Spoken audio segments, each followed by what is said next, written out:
Xbox On.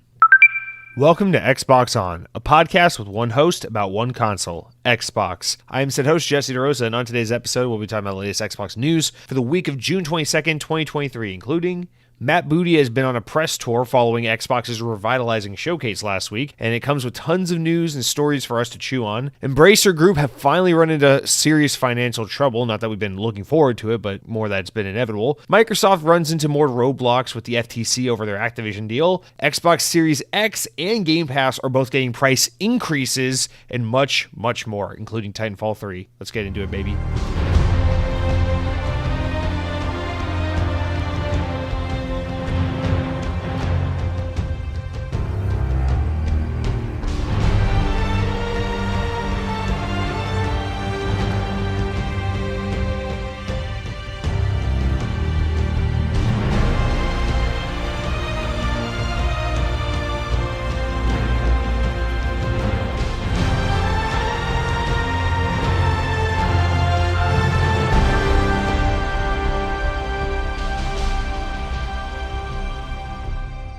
On this day in Xbox history, in the year 2010, 13 years ago, Transformers War for Cybertron released for the Xbox 360.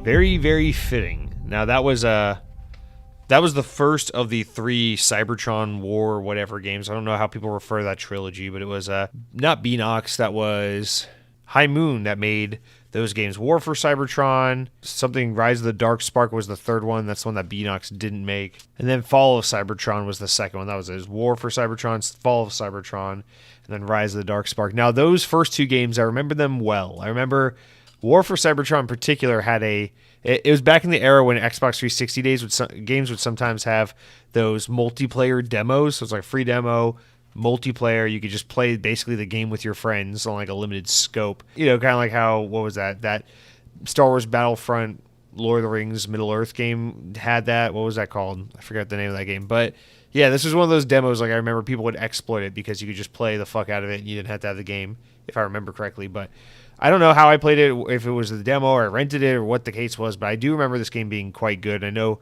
Cronky's always bitching and moaning about it. The reason why he wants for the Activision deal to go through is so that maybe one day Xbox can make all these games backwards compatible because they are lost to time.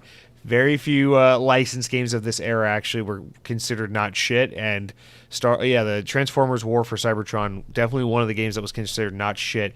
Published by Activision, developed by High Moon Studios. Of course, Activision, the owners and arbiters of Call of Duty, and High Moon Studios, just one of many, many, many developers who are stuck on permanent Call of Duty support dev duty for the rest of forever, presumably. So, I don't know. I say fitting just because, obviously, you know, at the time of recording this, we're just, 2 weeks removed from the release of the latest Transformers movie, Transformers Rise of the Beasts, which is now playing in theaters. If you haven't seen it yet, what are you doing with your lives? I mean, come on, man.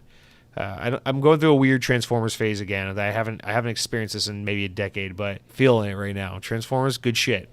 I have that AMC Stubs thing, so like all summer long, I just have like unlimited access to movies. Basically, I'm gonna get rid of it in about a month. It's just this summer's been so jam packed with really good movies. It's like everything that got delayed due to COVID the past couple of years is just all coming out this summer. So it's like there's like maybe I go to the movies once or twice a year on a regular year, but this summer alone, I think between like from April to August, it's probably like 15 movies I want to see. So I'm just like, fuck it, I'm getting this AMC pass, and it's actually been a lot of fun. I basically spend like every weekend I'll pick one night and I'll basically just spend the whole night at the theaters and just watch a movie back to back to back. I'll watch like two movies in a row, and then just, you know, Friday night, Saturday night, whatever. It's been a lot of fun, and as a result of it, just, you know, having no consequences to what movies I see, what format I watch, and what's showing. Because normally I'm very frugal at the movies. I'm the kind of guy who like goes at 11 a.m. so you can buy the $9 ticket instead of $15 ticket, and I don't spend money on popcorn, so that shit's a waste of money. So like,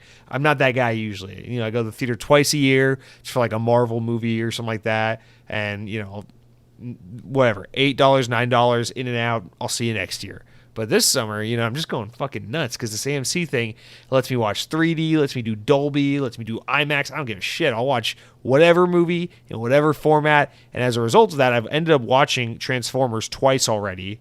I saw Spider-Man twice. I saw Transformers twice. I saw Avatar twice. I'm going nuts here, man. I'm thinking about seeing Transformers a third time because even though this one's not great, it's got probably the weakest human characters the franchise has ever had. Like, these human characters really suck.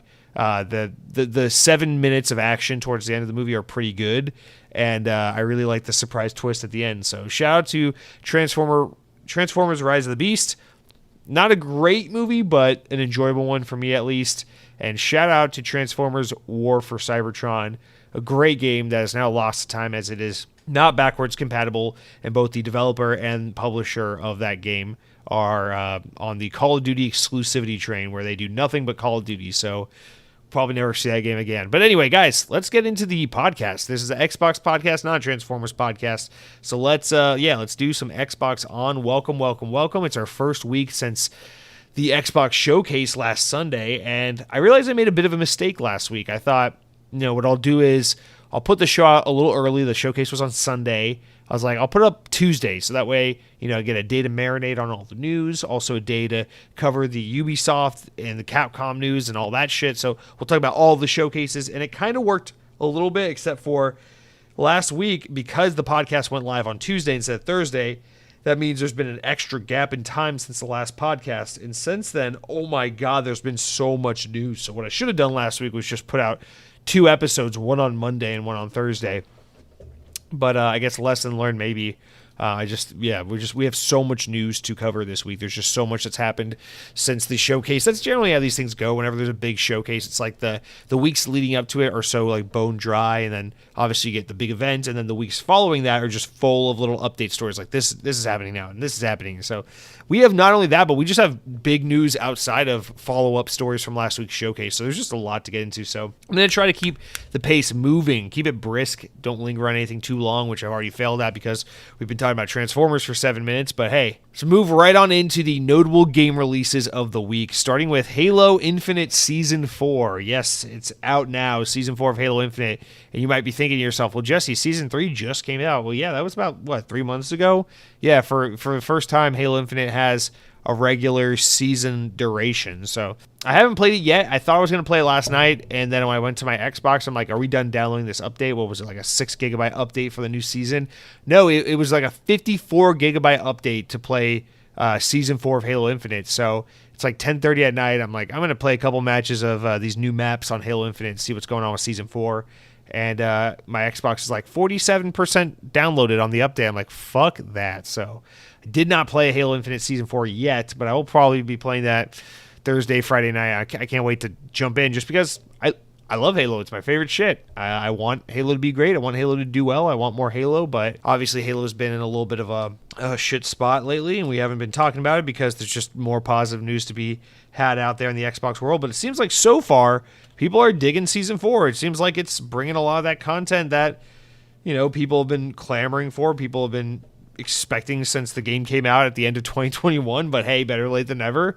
And it comes with some disappointing news. There's that news this week that multiplayer seasonal cutscenes and story content for the seasons is basically being cut from the game. So just more content, more story content from Halo that is just going to be left in limbo because I guess Xbox has zero fucks to give about respecting the narrative of the Halo universe. So Halo 5, unfinished story. Halo Infinite, unfinished story. And now Halo Infinite's multiplayer, also unfinished story. But hey, at least they'll probably squeeze out 7 more fucking novels that no one will read this year. So there's that. And so yeah, season 4, it brings a lot of updates to Forge. It brings a new ranking system, which I've been very much looking forward to. It brings some new maps that genuinely look unique and creative and not just like more of the same map we've seen 100 times in this game. So it looks like there's some really good content. I'm excited to get into it. Definitely have some more to say about next week. And so yeah, Halo Infinite Season 4. God, I wish Halo 4 was coming out because then it would be 2012 and I would be much further away from death than I am now. But that's not the case. Aliens Dark Descent. Speaking of things that could kill you, other notable game of the week, Aliens Dark Descent. It is out. As of the time I'm recording this, it's already out. Optimized for Series S and X, smart delivery title. This is that Aliens top-down. Is it RTS or is it a tactics game? I think it's an RTS. But yeah, it's no, it's not. It's got to be tactics. They don't do RTS anymore. I don't know. I actually should have known going into this, but yeah, it's that new Aliens top-down strategy game, and it is out now. And I don't know, I feel like this game keeps kind of coming up in circles. Like, you keep seeing about it, but like, is anybody really like dying to play this? I don't know. It is published by Focus Entertainment, and they seem to only get in bed with games that are excellent. So maybe it's good. I don't know. But Aliens: Dark Descent is out this week, and then the third game of note that's out this week is Crash Team Rumble for $30. This new Crash multiplayer game. That is, of course, optimized for the new consoles and smart delivery. Is a new 4v4 team-based competition multiplayer game. They've been marketing this game kind of on and off, like heavily on and off throughout the past 6 months since it was announced at, I want to say, the Game Awards. And I don't know, man. I like Crash. Obviously, I'm nostalgic for Crash. I like Crash, but I don't know. This game this seems like a flash in the pan, and it's kind of sad because I love that Toys for Bob has been given an opportunity to do something other than Call of Duty, but I feel like their resources could have been better spent doing not this. So whatever. Hopefully I'm wrong. Hopefully the game's great. We'll see. But Crash Team Rumble is out as of this week. So those are your notable games coming out this week. We have a little bit of everything in every segment this week, by the way. We got Activision updates, we got corrections, we got it all. So with that said, let's get into our Activision updates. On a normal week, these updates would be like main story, like news topics, but because this week is so jam-packed, I kept them in the Activision update segment of the show because there's just that much more to talk about. So we got, well, I guess it's 3 stories. One's a 2-parter, one's a related story, but not directly related. So let's just jump into it. So this is from the FTC, or this is not actually. This is from VGC. This is their most up-to-date information following some announcement from the FTC. So on June 12th, 2023, that evening, the FTC officially filed a complaint with the U.S. District Court for the Northern District of California seeking a temporary restraining order and preliminary injunction. Both a temporary restraining order and preliminary injunction are necessary because Microsoft and Activision have represented that they may consummate the proposed acquisition at any time, redacted, without any further notice to the Commission.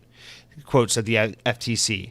Continuing on, a preliminary injunction is necessary to maintain the status quo and prevent interim harm to competition during the pendency of the FTC's administration processing to determine whether the proposed acquisition violates U.S. antitrust law. A temporary restraining order is necessary to maintain the status quo while the court decides whether to grant the requested preliminary injunction.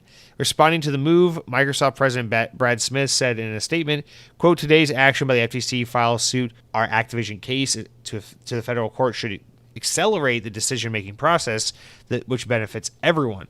We have always preferred constructive and amicable paths with governments, but have confidence in our case and look forward to presenting it, end quote.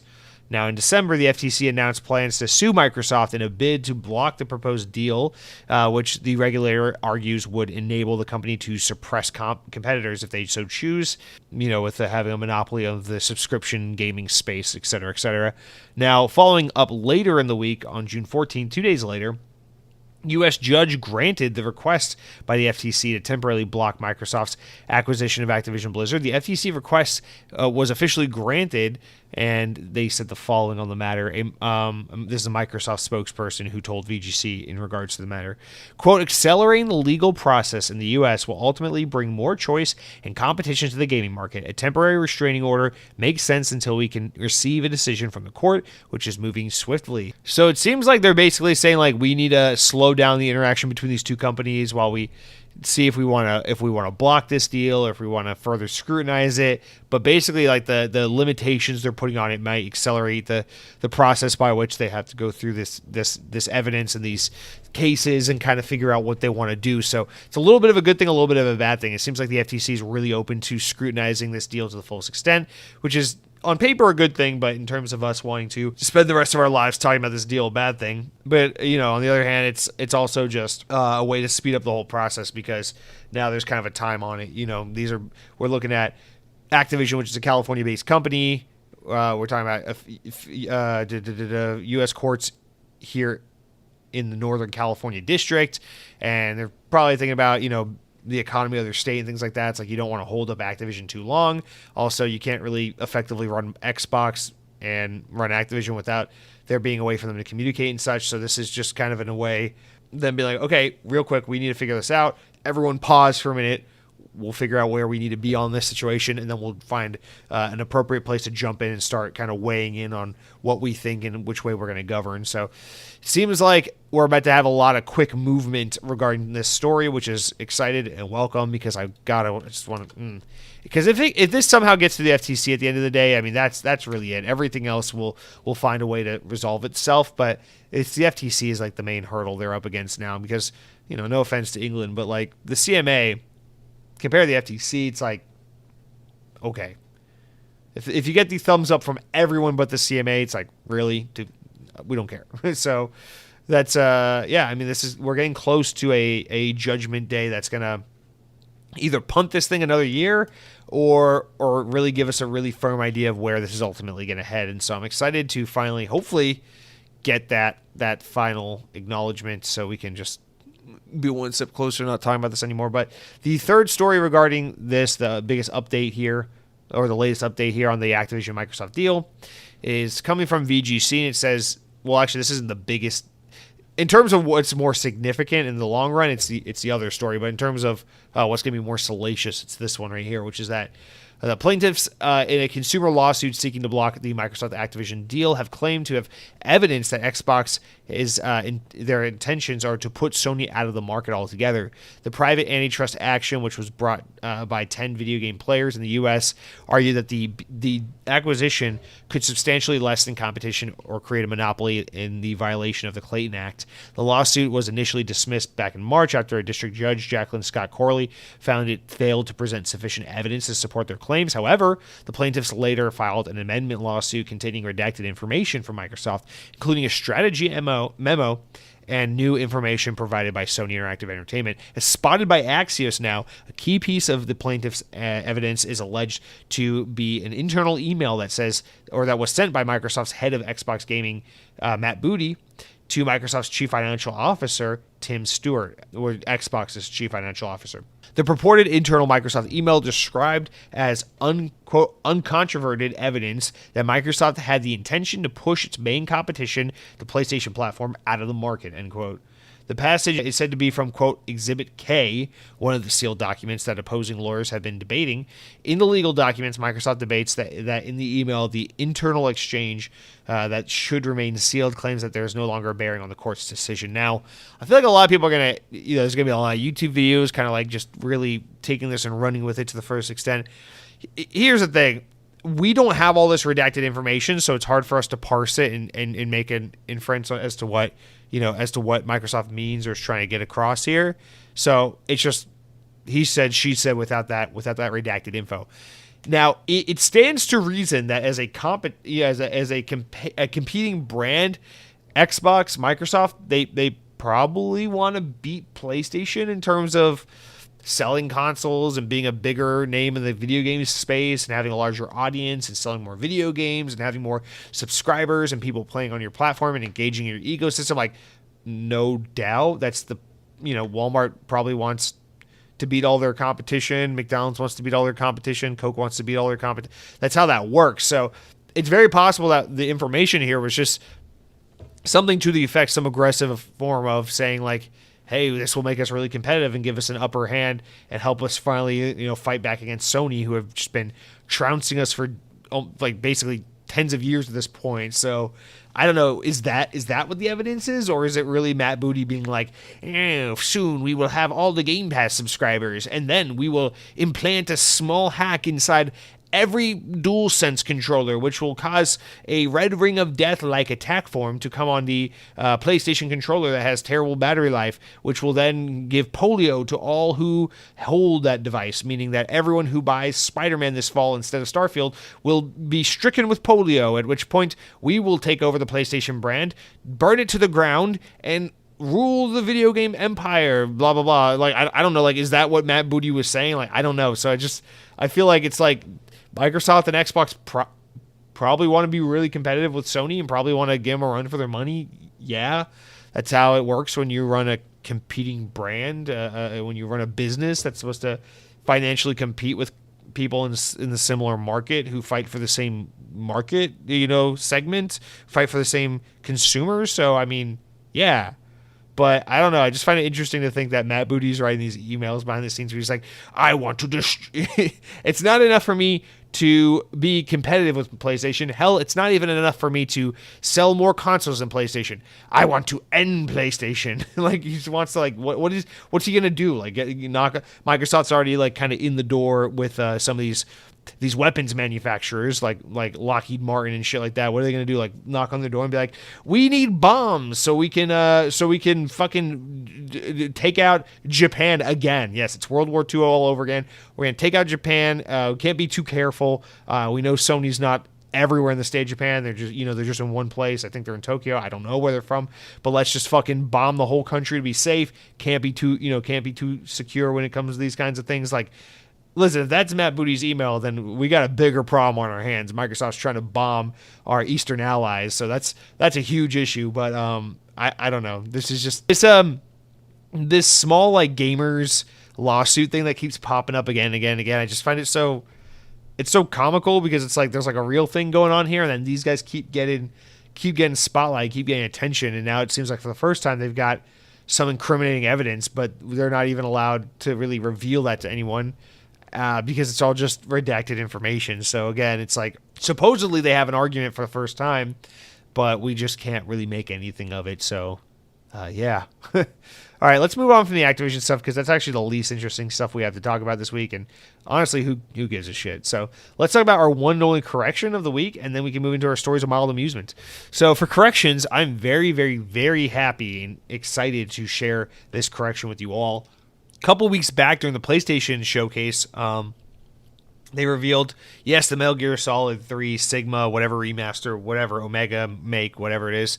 But Konami also announced the Metal Gear Solid Master Collection Volume 1, which comes with basically a remastered version of Metal Gear Solid 1, 2, and 3 for PlayStation 5. But they were very cagey and dodgy and did not confirm that it was coming to Xbox. Well, we have good news, because today during a Nintendo Direct presentation that took place, Konami revealed that the Metal Gear Solid Master Collection Volume 1 is indeed heading to Xbox Series S and X, as well as Windows PC and Nintendo Switch, in addition to the previously confirmed PS5 release. So this is very, very exciting news. We'll get to that in a second. Additionally, the publisher shared that players can expect the bundle to launch on October 24th, 2023, which is just a terrible time to release anything because there's already 75 games coming out within those last couple of weeks of October, but whatever, you do you.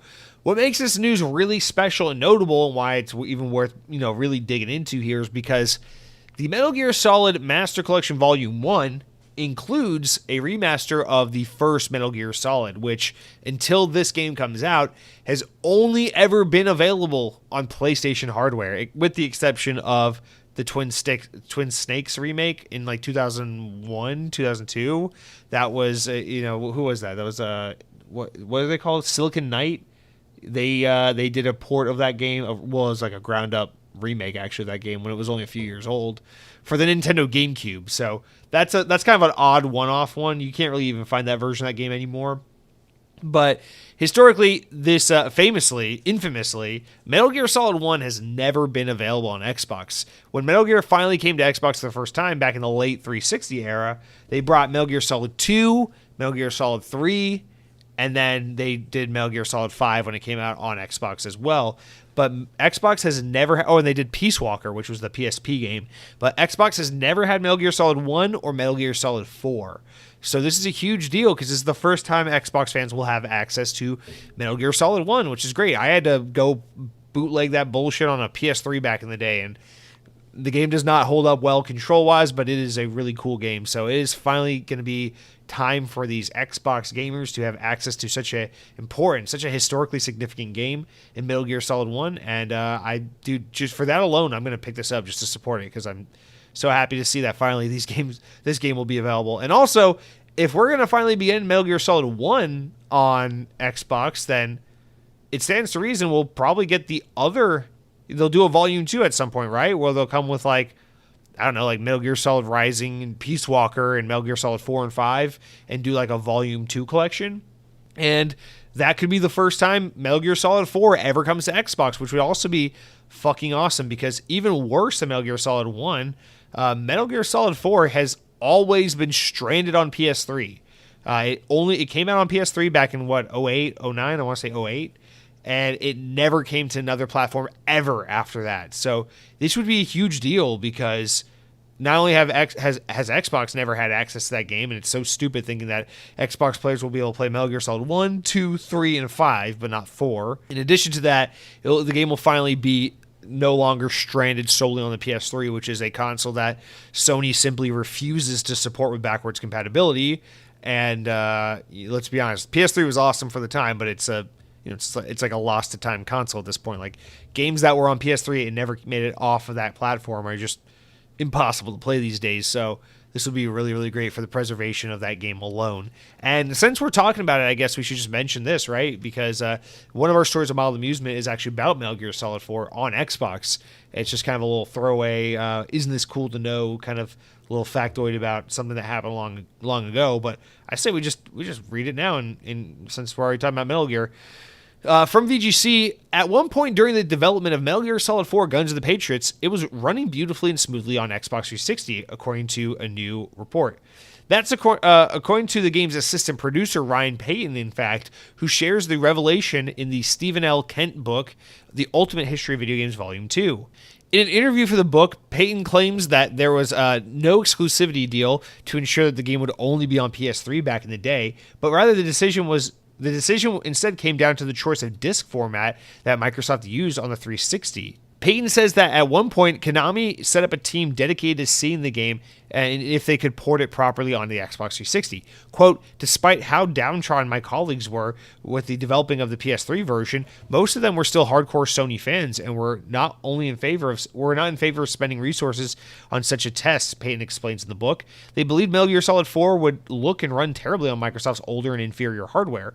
One fateful day, however, the Konami R&D team hosted a meeting where they got to see the future of their labor. Metal Gear Solid 4 was running beautifully and smoothly on the Xbox 360. According to Payton, although the port was possible and on a technical level it was done, it wasn't practical on a physical level because PS3 games came on a Blu-ray disc ROM, which could hold up to 54 gigabytes of storage, whereas Xbox 360 games held DVD-ROMs, which could only hold about 8.3 gigabytes of data. Bringing Metal Gear Solid 4 to the Xbox 360 would have meant requiring putting the game on numerous discs, something Konami was just not willing to do. Now, of course, this is a side note after the story, we all know that there have been plenty of Xbox 360 games, as well as PS3 and even PS4 games that have been released on multiple discs. That's right, Blu-ray games that have been released on multiple discs. So, I mean, it's no surprise to anyone now, right? Because, I mean, we get games that are like 120 gigs these days. However, it's just so funny and quaint to think that back in like 08, a company like Konami was like, we refuse to put a game on multiple discs. It's like, why? Because only Square Enix has ever done that with Final Fantasy up until this point in history. So they just didn't want to add to it or something. It just seems so silly that it's like, so this game was never needed to be an exclusive on PlayStation 3. It was just because you didn't want to do multiple discs. That just seems so silly. Like, I'm pretty sure Final Fantasy 13 was multiple discs on the Xbox 360. Okay, it happened. I played it on 360. It was a real thing. So I don't know. I just find it so funny that's kind of the story. But hopefully, with this story coming to light and the news of the Volume 1 collection, we're finally getting MGS1 on Xbox. Maybe, just maybe, a Volume 2 collection is on the way in the next year or two. And with that, we will finally get to play Metal Gear Solid 4 on the Xbox consoles.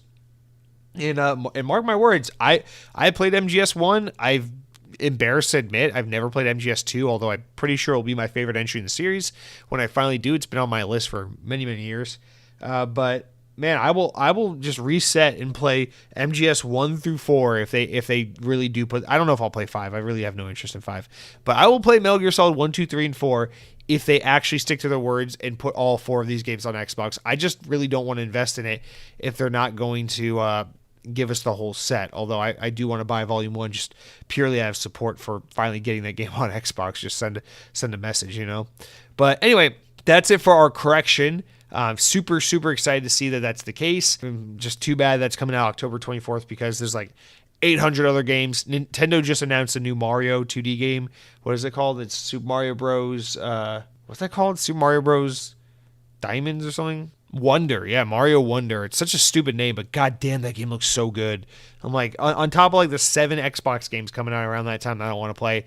Now there's a Switch game I want to play. There's just so much happening this fall. It's insane. But yeah, shout out to Metal Gear and Konami for finally getting this fucking thing on Xbox. I'm really looking forward to that. I'm just happy for the franchise, happy for the Xbox community, and for the preservation of this series, that it will be on the platform that most respects old games, because PS5 don't even run PS3 games. What the hell, man? Although I guess we did start off the podcast this week talking about how there's an Xbox 360 game I like that I can't play on Xbox Series X, so hypocrisy. All right, let's move into the mildly amusing stories, you guys. Starting off, everything's from VGC. I don't know of any other website. My browser literally won't take me to another website. Microsoft has confirmed that they are no longer developing games that will run natively on the Xbox One. Speaking of preservation of games and moving on in a new time and place and all of that, that is right, guys. Quote, "We've moved on to Gen 9, Xbox Game Studios head Matt Booty said in an Axios interview, referring to the Series X and S. That doesn't mean that Xbox is leaving the last generation behind, however. While there won't be native Xbox One versions of Series S and X games like Forza, Xbox One players will be able to stream current generation first-party titles like the new Forza Motorsport through the Xbox Cloud Gaming, included with Xbox Game Pass Ultimate on their Xbox One. So that's how we're going to maintain support," said Matt Booty. Now, spoiler alert, we're going to be quoting Matt Booty from Axios and a couple other outlets like crazy this episode, because that's basically the run of the news. It's just all the shit Matt Booty's been saying, because he's been on a press tour making the rounds ever since the great reception to the Xbox showcase last week. So just heads up, we're going to see a lot of that. But yeah, this is our first little tidbit, which is that we're officially getting it. It's kind of it's crazy. There's the passage of time. I remember exactly. This is like the craziest thing is I don't know why I have such a very, very, very crisp, vivid memory of it being 2014, riding my motorcycle to the gas station and filling up with my podcast. My motorcycle helmet had like a little Bluetooth speaker thing in it, so I could listen to so I could take phone calls or listen to podcasts. And I just very vividly remember 2014 on that stupid fucking motorcycle I can't believe I ever even owned, and filling up gas and listening to IGN Podcast Unlocked. And Ryan McCaffrey was like, "Well, that's it. They're officially ending support for the Xbox 360." And I just remember sitting there like pumping gas, being like, "Damn, man, end of an era. That's crazy." Well, at least we're focused solely on Xbox One starting now. It's all about the current gen. And I don't know. It's so fucking crazy to me, because it's like the time period from when Xbox 360 was relevant to when they officially stopped supporting Xbox 360 during the Xbox One generation. I'm like, man, that must have been like 40 years, because I went like Xbox 360 came out when I was like in 6th grade. So like I went from being a little kid to like a college student. So I don't know, to think that we've gone from that same exact period of time now, but with the Xbox One to Xbox Series X. And I'm just like, holy shit. I swear to God, that was like 2.5 years ago, maybe. So this is one of those like make you feel old real fast kind of moments, thinking about how Xbox One is officially old enough for us to be like, that's it.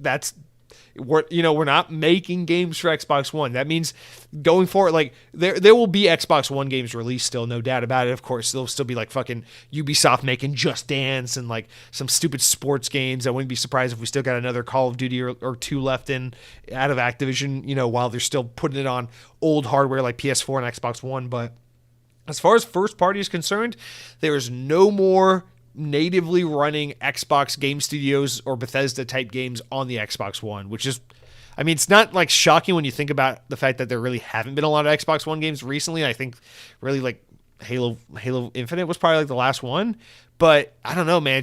It's kind of crazy to think that we're at the point now where it's like, yeah, if you have an Xbox One, it's like, what are you doing, man? You should be on the Xbox Series S or X now. Like, why are you still rocking an Xbox One? Of course, as he says, you can still stream. If like say Starfield comes out and you don't have an Xbox Series S, you can still, stream Starfield to your Xbox One if you're a Game Pass Ultimate subscriber, of course. But who the fuck wants to do that? You want to run the game natively, so go get yourself. $500 is a lot. And depending on where you live, that price is about to get even more expensive. Spoiler alert. So, go get yourself a $299 Xbox Series S. You'll be glad you did. It's a great little investment there. But I don't know. I feel like we should do like a Viking funeral or something. Like I should go get my Xbox One that I actually still use like every day. I keep it in the bedroom to watch like YouTube at night to like listen to jazz while I read. And I don't know. I feel like we should take like an Xbox One or something and wrap it in like a loincloth and then put it on a little raft and do a Viking funeral. What do you guys think? And a flaming arrow and shoot that motherfucker off into the sunset. I feel like I'm not ready for it, but it's time. You know what I mean? So Xbox One. I know it's an audio only podcast, but if you could see right now, I got my hand to my forehead. I'm saluting the Xbox One. You've done me proud. You've done us all well and good. And listen, Xbox One, I understand you came out the gate stumbling super hard, and there's some cringy quotes from those early reveals, but you were a good console. Goddammit, they just didn't understand you. I swear to God. Kinect was good. Especially Kinect 2.0. Kinect 2.0 was actually really fucking good. I miss the snap feature every day. Shout out to Windows 8. If you didn't like Windows 8, it's because you're fucking stupid and everyone knows it. Also, shout out to Halo 5 at Rock. Shout out to Quantum Break. Shout out to Sunset Overdrive. And shout out to Sour Patch Kids. One of the best, possibly the only good sour candy, gummy candy. Like, shout out to those. But yeah, Xbox One, you will be missed. And Matt Booty, keep that juicy booty detail coming because we got a lot more quotes from Mr. Booty. But not next, because next we got a Todd Howard quote. And this is the perfect example of what I mean when I say I should have had a second episode last week, because by this point, this little tidbit is so old. So we won't linger on it for long, but we haven't talked about it on the show yet, so we're going to talk about it here. So Starfield game director Todd Howard has said that he's been playing the upcoming RPG Starfield on his Xbox Series S with the letter S, not X.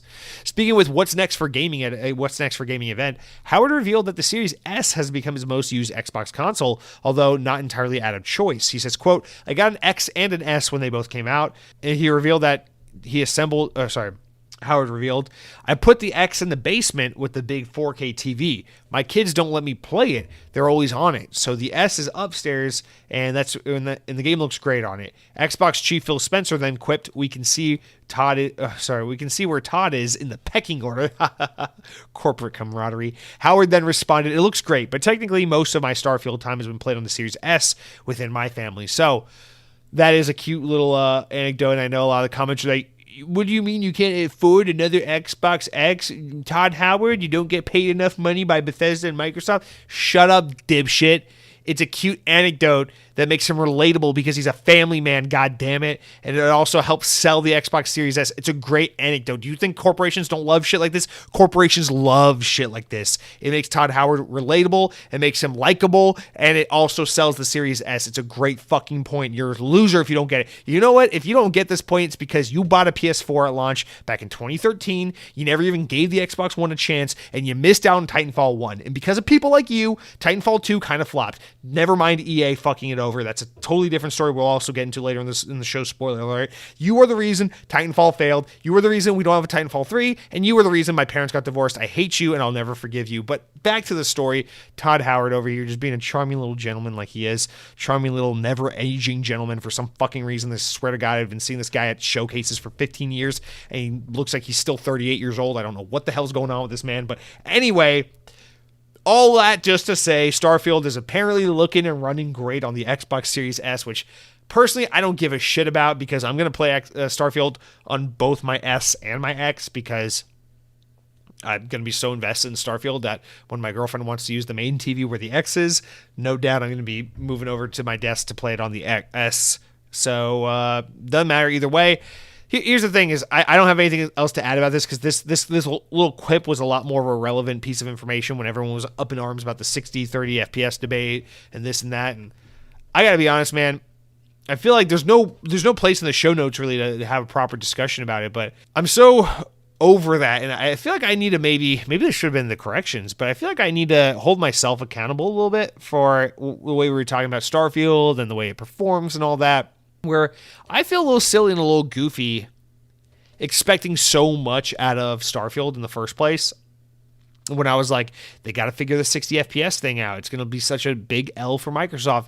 I'm not personally, I remember I kept saying that, and like, they got to figure it out. They're going to get so much shit for it. Not even so much because I cared whether it was 30 or 60, but because I knew it was going to be a huge blunder for them. But I actually think they've done a really great job of getting that message out. The way they did it was really well by like hiding it from the event and letting people just like focus on the game itself, and then having a more controlled environment to speak about it immediately afterwards during an interview. So I actually think they did it quite well. And the more and more I think about it, the more I'm like kind of embarrassed. I'm like, this makes me kind of seem even more inept than I already am, because, yeah, I mean, when you look at a game like Starfield, it is insanely just advanced. The fact that, you know, like they keep showing the sandwich thing where they're like, oh yeah, I like to take the sandwiches and hoard them in my ship. It's like, for a game to be advanced enough to just remember that shit indefinitely, like every time this person grabs a sandwich and throws it in this corner of their ship, the game just remembers and caches that data and keeps it there indefinitely. Like that shit is intense. Like it's like stupid little things like that, and then just having a world where like you can fly to this planet, kill this guy, and then you can go play the game for 500 hours, and then the next time you come back to that planet, they're like, hey, I remember you killed that guy, fuck you, we're scared of you, or something like that.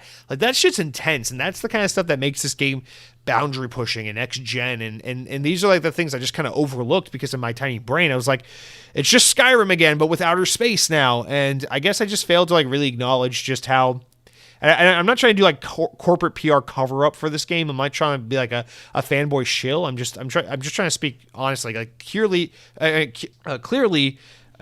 overestimated the power of modern consoles, to be honest, because I mean a $500 box is only going to get you so much power.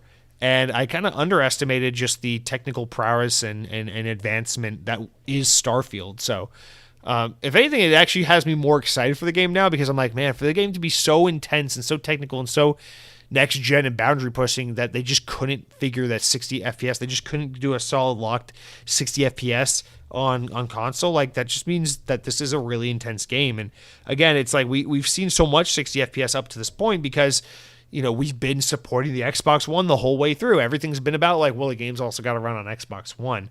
But now we're not doing that. Now we're talking purely next-gen games built from the ground up to run on PS5, Xbox Series X, and really powerful PCs. And when you're designing games like that, you can really push the envelope far, far, far. And when you're making a massive open world game that lets you do whatever, and the world constantly remembers that, even though you can go so far away from point A to point B, you know, it's like, yeah, I mean, there's going to be technical sacrifices that have to be made to accommodate that game philosophy, that game design. And in this case, 60 FPS is one of those things. And honestly, I'm at peace with it, mostly because, you know, Starfield is a game that seems like the gold, the magic, the special sauce of the game isn't the look how buttery smooth the combat is. It's like 60 FPS like Call of Duty. The magic, the secret sauce to the game is these kind of crazy experiences and stories and adventures you can have, where it's like, yeah, I went to this world and I stole this guy's pants, and then the next time I went to that world, his wife was like, I won't even look at my husband anymore because you embarrassed him so much when you took his pants. And then I'll be like, yeah, that's worth sacrificing 30 FPS, 30 additional FPS, I should say. I don't know if that's really something you could do in the game, but that'd be pretty fun, I think. But anyway, I don't know. I just want to slip that in somewhere because I didn't really have an elegant place in the podcast to put it. But I do feel like I had to walk that back a little bit because I was a little too like technically oblivious and just being like, they got to figure this out because everyone else does it, and so they got to do it. But it's I'm glad it worked out for them because it seems like most people, you know, most rational people, of course, there's always those not legitimate troll people that live in basements on the internet, but it seems like for the most part, people are pretty receptive and understanding to the situation. They really haven't let the situation sour the excitement and the hype for the game, which is great. I'm actually kind of surprised. Like the energy out there right now for Xbox, not at Xbox. I'm sure it's at Xbox as well, but the way people are just so hyped about Fable and Avowed and Starfield in particular and all these games, I'm like, there's some serious Xbox 360 energy going on right now with Xbox in the community, and it's contagious and it's palpable, and it's really fun and exciting because, like, for as much as I love the Xbox One, I'm not stupid. I know the Xbox One never had a moment where it felt like we're back. This is the heyday. This is the prime Xbox experience, because you could always feel from start to finish, Xbox One always felt like a generation that was playing catch up. And this generation's always felt like it could be that generation where they're back on top, but just hasn't been there yet. What with the failure of Halo and the dry year they had last year and etc. But this year, now that seems like they're really getting back on track. They're bouncing back from all the COVID delays. Starfield's shaping up to be something super special. There's some like serious like height of the Xbox 360 era, kind of like mid to late 2000s kind of energy going on right now over at Xbox, and it's very, very noticeable. People are like, we're all looking forward to Starfield. In addition to that, no doubt, we got this 2024 lineup that's just around the corner that looks phenomenal. And it's just, man, if you're on Team Xbox, you were playing so many good shooters and Western RPGs and racing games and things like that. And serious reason to be on Xbox for the first time and what many would consider a very long time. So it's an exciting time, and I think Starfield has a lot to do with it. And I hope they're able to keep this momentum and deliver on the games and really recapture that magic, because I want that. Not because I just want Xbox to make hand over fist money, whatever. I only care about that to the extent of I want Xbox to do well enough to continue to exist so I can continue to enjoy the product. But I don't know. I want to just see people be able to have that like excitement and enjoyment and just blissful happiness, because at the end of the day, believe it or not, games are gaming is meant to be fun and enjoyable, not something that people are constantly like heartbroken over. They fucked it up again. Redfall, no, not again. So I don't know. I'm excited to see people be excited. I'm excited to see people be enthusiastic and energetic and just positive about the outlook and the situation that is Xbox, and that will come with great games. And it looks like that's what they have on the way. So I'm happy about it. All right, let's circle back to Matt Booty, because this Matt Booty can't stop shaking his juicy booty all over the news outlets. In fact, we got two more booties back to back right now, so let's get into one of them. Xbox Game Studios chief Matt Booty has said that both game players and games industry in general need to realize that the most big games now have development cycles that are around half a decade or more.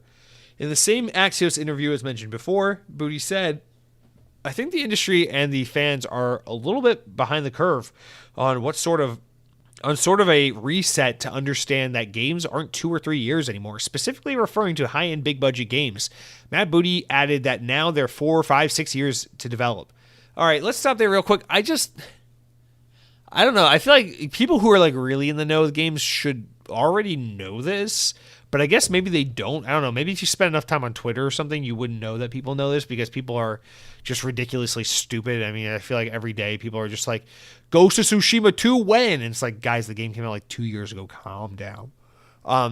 But yeah, with rare exception, it's been the case for a while now that, yeah, games take 5, 6 years to make. That's just kind of the normal turnaround time.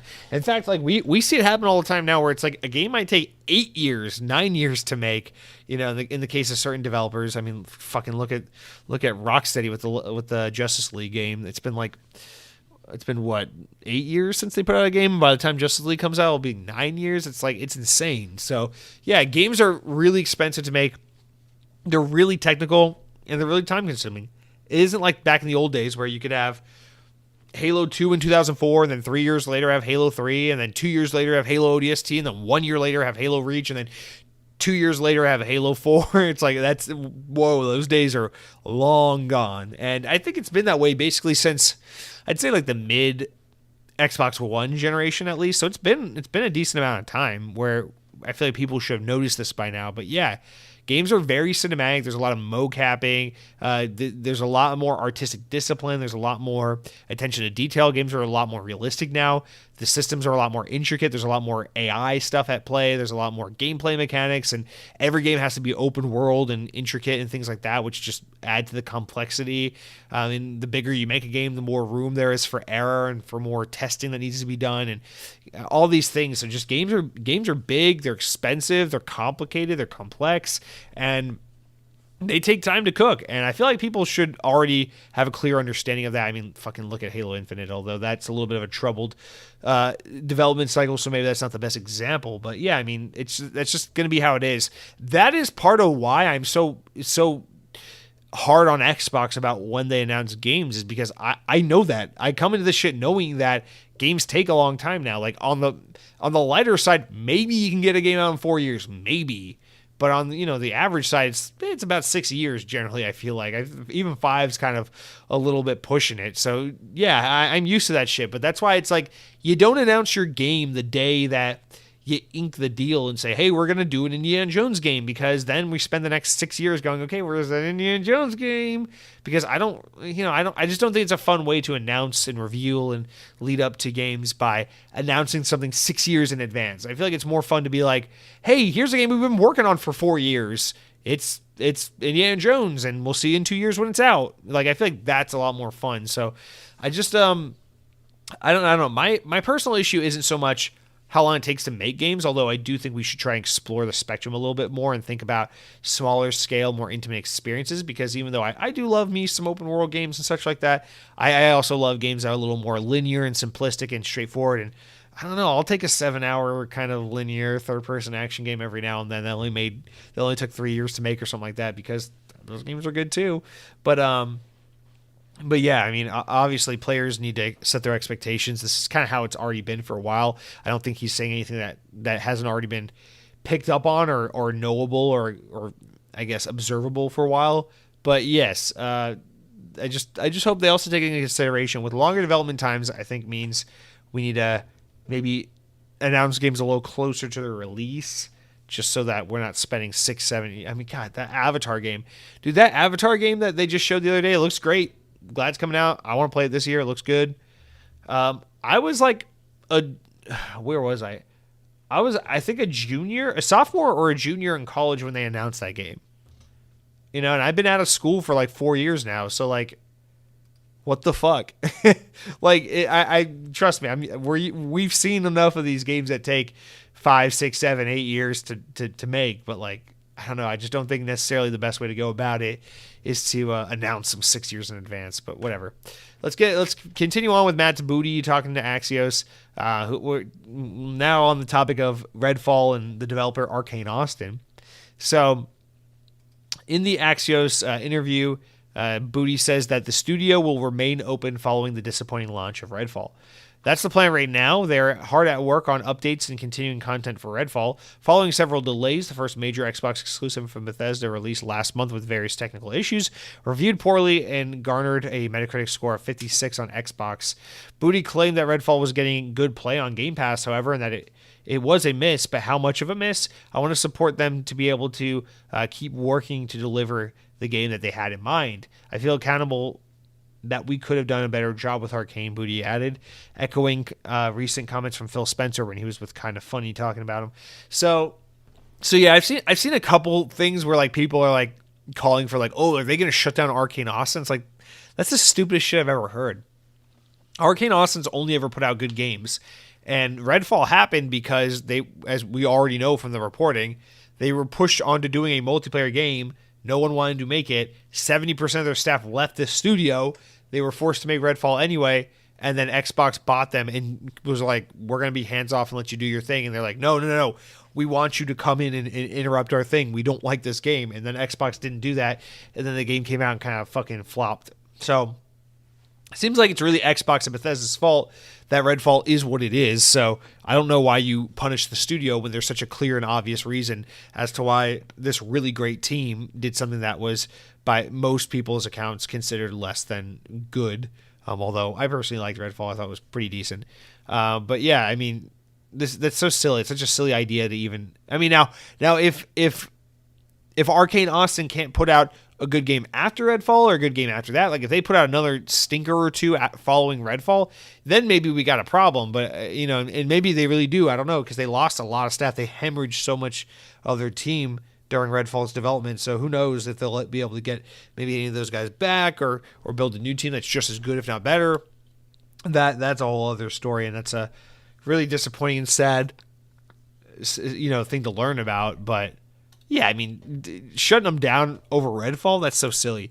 And yeah, I'm not surprised what Matt Booty's saying. He is a little vague about it. It's not like he gives numbers or anything, but it doesn't surprise me at all to see that Redfall is doing well on Game Pass, because, even if a game gets whatever scores, it's still like, if the game looks pretty decent and you already subscribe to Game Pass, you might as well give it a try. I mean, how much mediocre garbage do people watch on Netflix just because they're bored and they already have Netflix, and why not? It's there. So I feel like games like Redfall, as long as there's like some nugget of an interesting game there and the game's not a total broken mess, it's like you can really, I don't know, I feel like you can still get a decent success, but that shouldn't encourage you to put out bad games on your service. But I'm just trying to say, like, I'm not surprised that people are kind of into Redfall on Game Pass, despite what the diehard fans and the loud people in the industry are saying online, because it's a fun game. If you're not expecting the world out of it and you just download it one day and give it a go, I think you'll find Redfall's a pretty decent time. It's nothing immaculate, but it's a good, decent game. Anyway, let's move on. We got a delay to speak about. Games that should have been delayed, maybe Redfall, but now we got another one. Immortals of Avium, first-person magic shooter from Ascendant Studios, published by EA, has been delayed by a month. Previously releasing on July 20th, the game will now come out August 22nd. Ascendant CEO and game director Brett Robinson said that the delay would give the studio additional time to optimize and fulfill the vision of the game. It's kind of a weird one just because they've been promoting that game so much recently, and pushing that date so close to that date. That's like, oh, you're going to delay now? That's kind of weird, but I mean, I guess we see stuff like that happen from time to time, so it's not too unheard of. It's just, it's fine because, I mean, delay a game as much as you have to, make sure the game is released in a good state. So they did the right thing, and this is overall a good bit of information here. Like, it's good news. But it's also a little disappointing because, god damn, dude, I feel like so many publishers and developers leave that June and July window so wide open, and I was so excited to have something substantial and good looking to play in July. But man, like August 22nd, that's so close to fall or Starfield. Like, I don't know, man. I don't think I'm going to play this game at launch anymore, because now I'm looking at it and I'm like, I just don't have the time. August 22nd, I'm out of town at the end of August for a little bit, and then I come back, and then Starfield's there, and nope, I can't do it. So Immortals of Avium, unfortunately, is getting pushed into my list of games I'll get to later, vaguely, but whatever. I mean, hopefully it'll be a much, much better game because they're delaying it, and hopefully the game will still do very well, because the game looks very, very cool in my opinion. All right, we got two more stories of Mild Amusement. Let's get to these real quick. So same goes for Starfield, but I wrote down Forza Motorsport, but yeah, this applies to both of them. So again, another thing that was announced a while ago, but because of the nature of how we recorded last week, we're just getting to this now. Turn 10 Studios has detailed the various editions of Forza Motorsport, including a premium edition, which comes with the game 5 days early. So if you buy the game, this premium edition, which is $90, or no, sorry, $100. The deluxe edition is $90. So the premium is $100, and it comes with 5-day early access to the race day and the race day car pack, which is included with the deluxe edition, whatever the fuck that comes with. And so yeah, you can play the game on October 5th as opposed to October 10th, which is the standard release date. Now, Starfield's doing a similar thing, where if you get the premium edition that's $99 instead of $70, you get the game on September 1st instead of September 6th.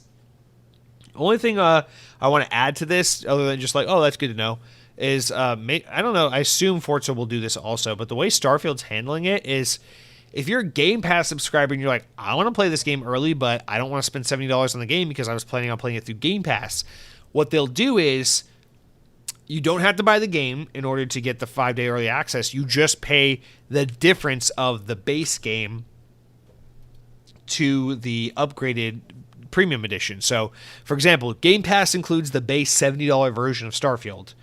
If you pay $30, an additional $30, which would be like 70 plus 30, 100, they will let you access the game and get the premium edition content for Starfield, because you're a Game Pass subscriber and you're going to get the game included in your subscription rather than buy it for $70. So yes, Game Pass subscribers, you only got to pay $30 to upgrade and get that 5-day early access on Starfield. I assume they're going to do something similar for Forza. I haven't checked yet, but I assume that would be the case. So it's a really nice thing they do, because Xbox has been known for this 5-day early access, 1 week early access, 3-day early access kind of thing they've been doing with like Gears 5 and Forza Horizon and all these games for a while now. So it's cool to see that they're going to have a way for Game Pass subscribers to not miss out or be punished, for being a Game Pass subscriber, because that's how that would kind of read if you weren't going to buy the game, but you were subscribed to Game Pass. So I think it's really well handled. I know a lot of people have issue with this kind of incentive for pre-ordering and buying deluxe editions, but like I've said many times before, you can call me out for it, criticize me for it, but I basically have no issue with this approach and this way of doing things. Publishers and developers need extra ways to make extra money because games are expensive as hell to make, and you can either wait 5 days and not pay extra money, or you can play it 5 days early and make extra, pay extra money. So it's not like when they do Call of Duty modes that are exclusive to PlayStation and Xbox fans just never get them, or like Hogwarts Legacy, where PlayStation players just get extra story content that we just never get. Like that's a different story. But 5-day early access, whatever. I don't care. Finally, VGC, Microsoft have announced details on the next ID at Xbox Showcase and Summer Game Fest demo event. The latest indie showcase will take place on July 11th at 1 p.m. Eastern Time. Viewable on IGN and other social media platforms, the event promises to offer a first look at some new games, including trailers, gameplay reveals, and more. ID at Xbox's annual Summer Game Fest demo event is also returning next month from July 11th to the 17th. Players will be able to download and sample a number of upcoming Xbox Series S, X, and Xbox One titles. Last year's event featured over 30 demos of unreleased indie games accessible via the Xbox dashboard. So get ready for some new announcements and looks at some indie games on July 11th at the ID at Xbox Showcase. So pretty cool. We'll talk about that when it happens, but nothing really else to say. Just wanted to kind of put it earlier in the show because it is notable that it's another Xbox event, although it's all focused on like third-party indie type games. But cool. We'll definitely talk about that when the time comes. That's going to do it for all of our opening stories, mild amusement, things like that. Told you, it's going to be a long week. We got a lot of shit to talk about. We're already an hour in, so we'll get into the big news in just a second, but we'll take a quick little 3-minute break here and do the what I've been playing this week. But before I can tell you about what I've been playing, you know what I got to do. I got to string you along and tell you all about what I've been eating. So, guys, picture this. I'm in Detroit, Michigan this weekend. Don't ask me why. It's just where I was. And, I'm in Detroit for the weekend, and I'm here, and it's like, why am I here? I could be at Disney World. Why am I here? I could be at home on my Xbox.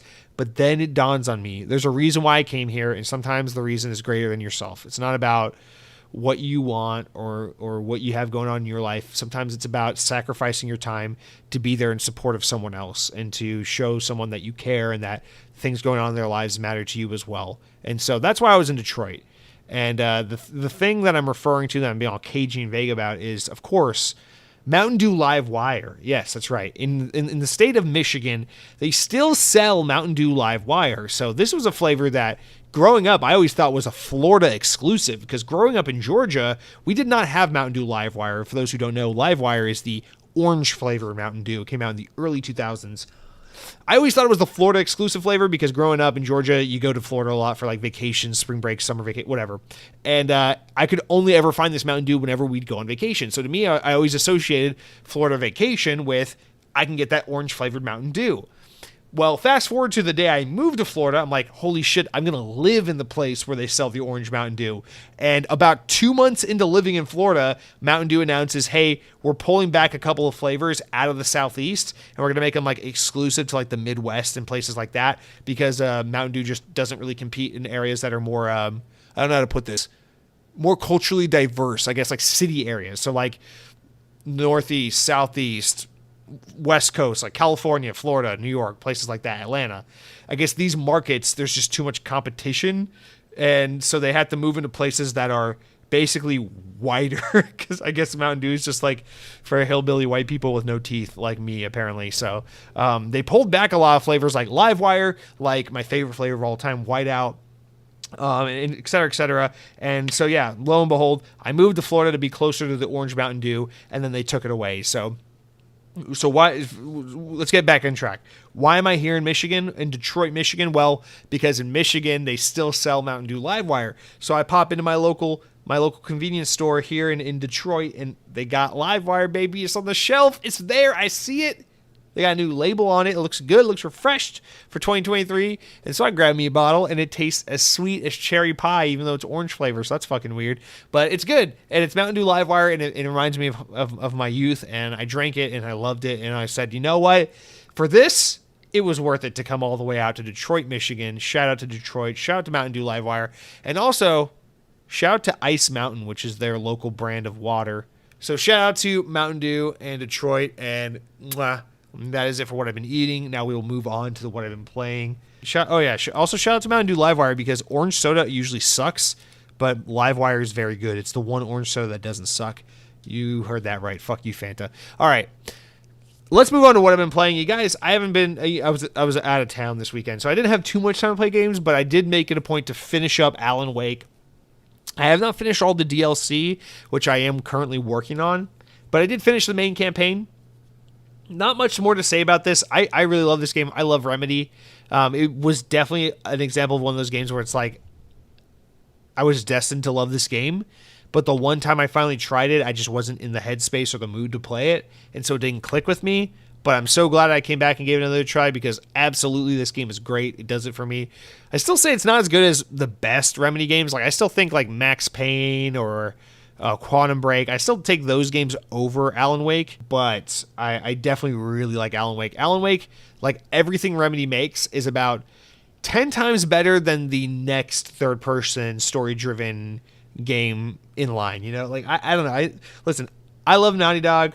I love Sony Santa Monica. I'm not trying to be an Xbot. I do respect these like really narrative-driven Sony teams that make like Last of Us and God of War and Uncharted and shit.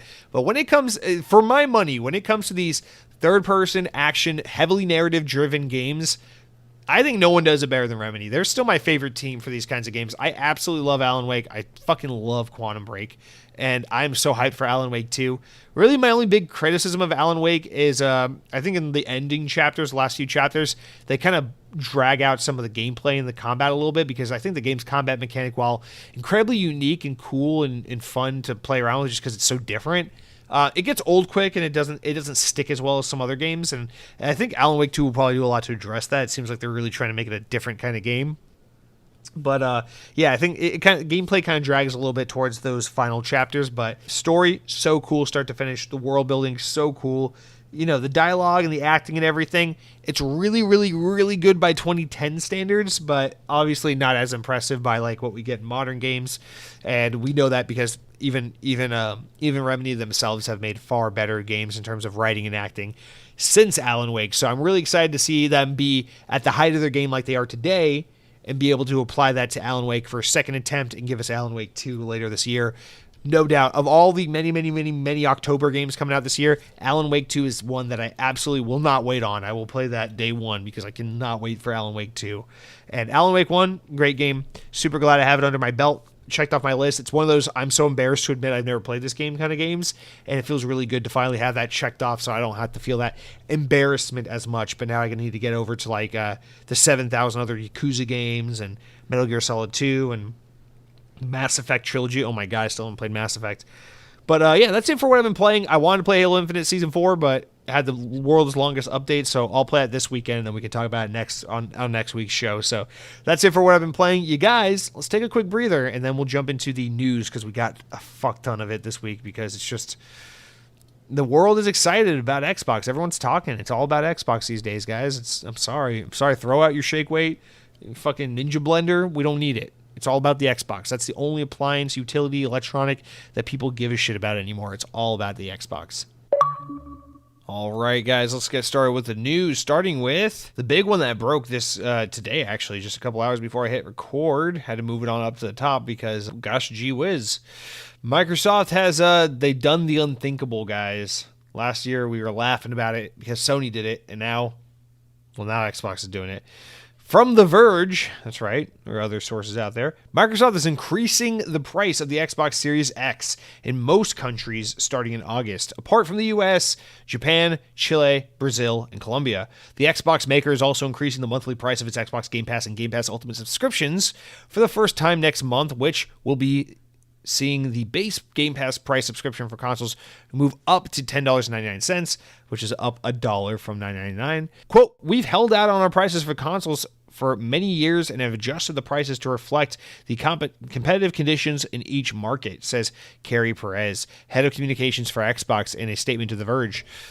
Xbox Series X console pricing will largely match the price hike Sony announced for the PS5 last year, with the Xbox Series X now moving to £479.99 in the UK, €549.99 in most European markets, and $649.99 Canadian dollars, as well as $799.99 Australian dollars starting August 1st.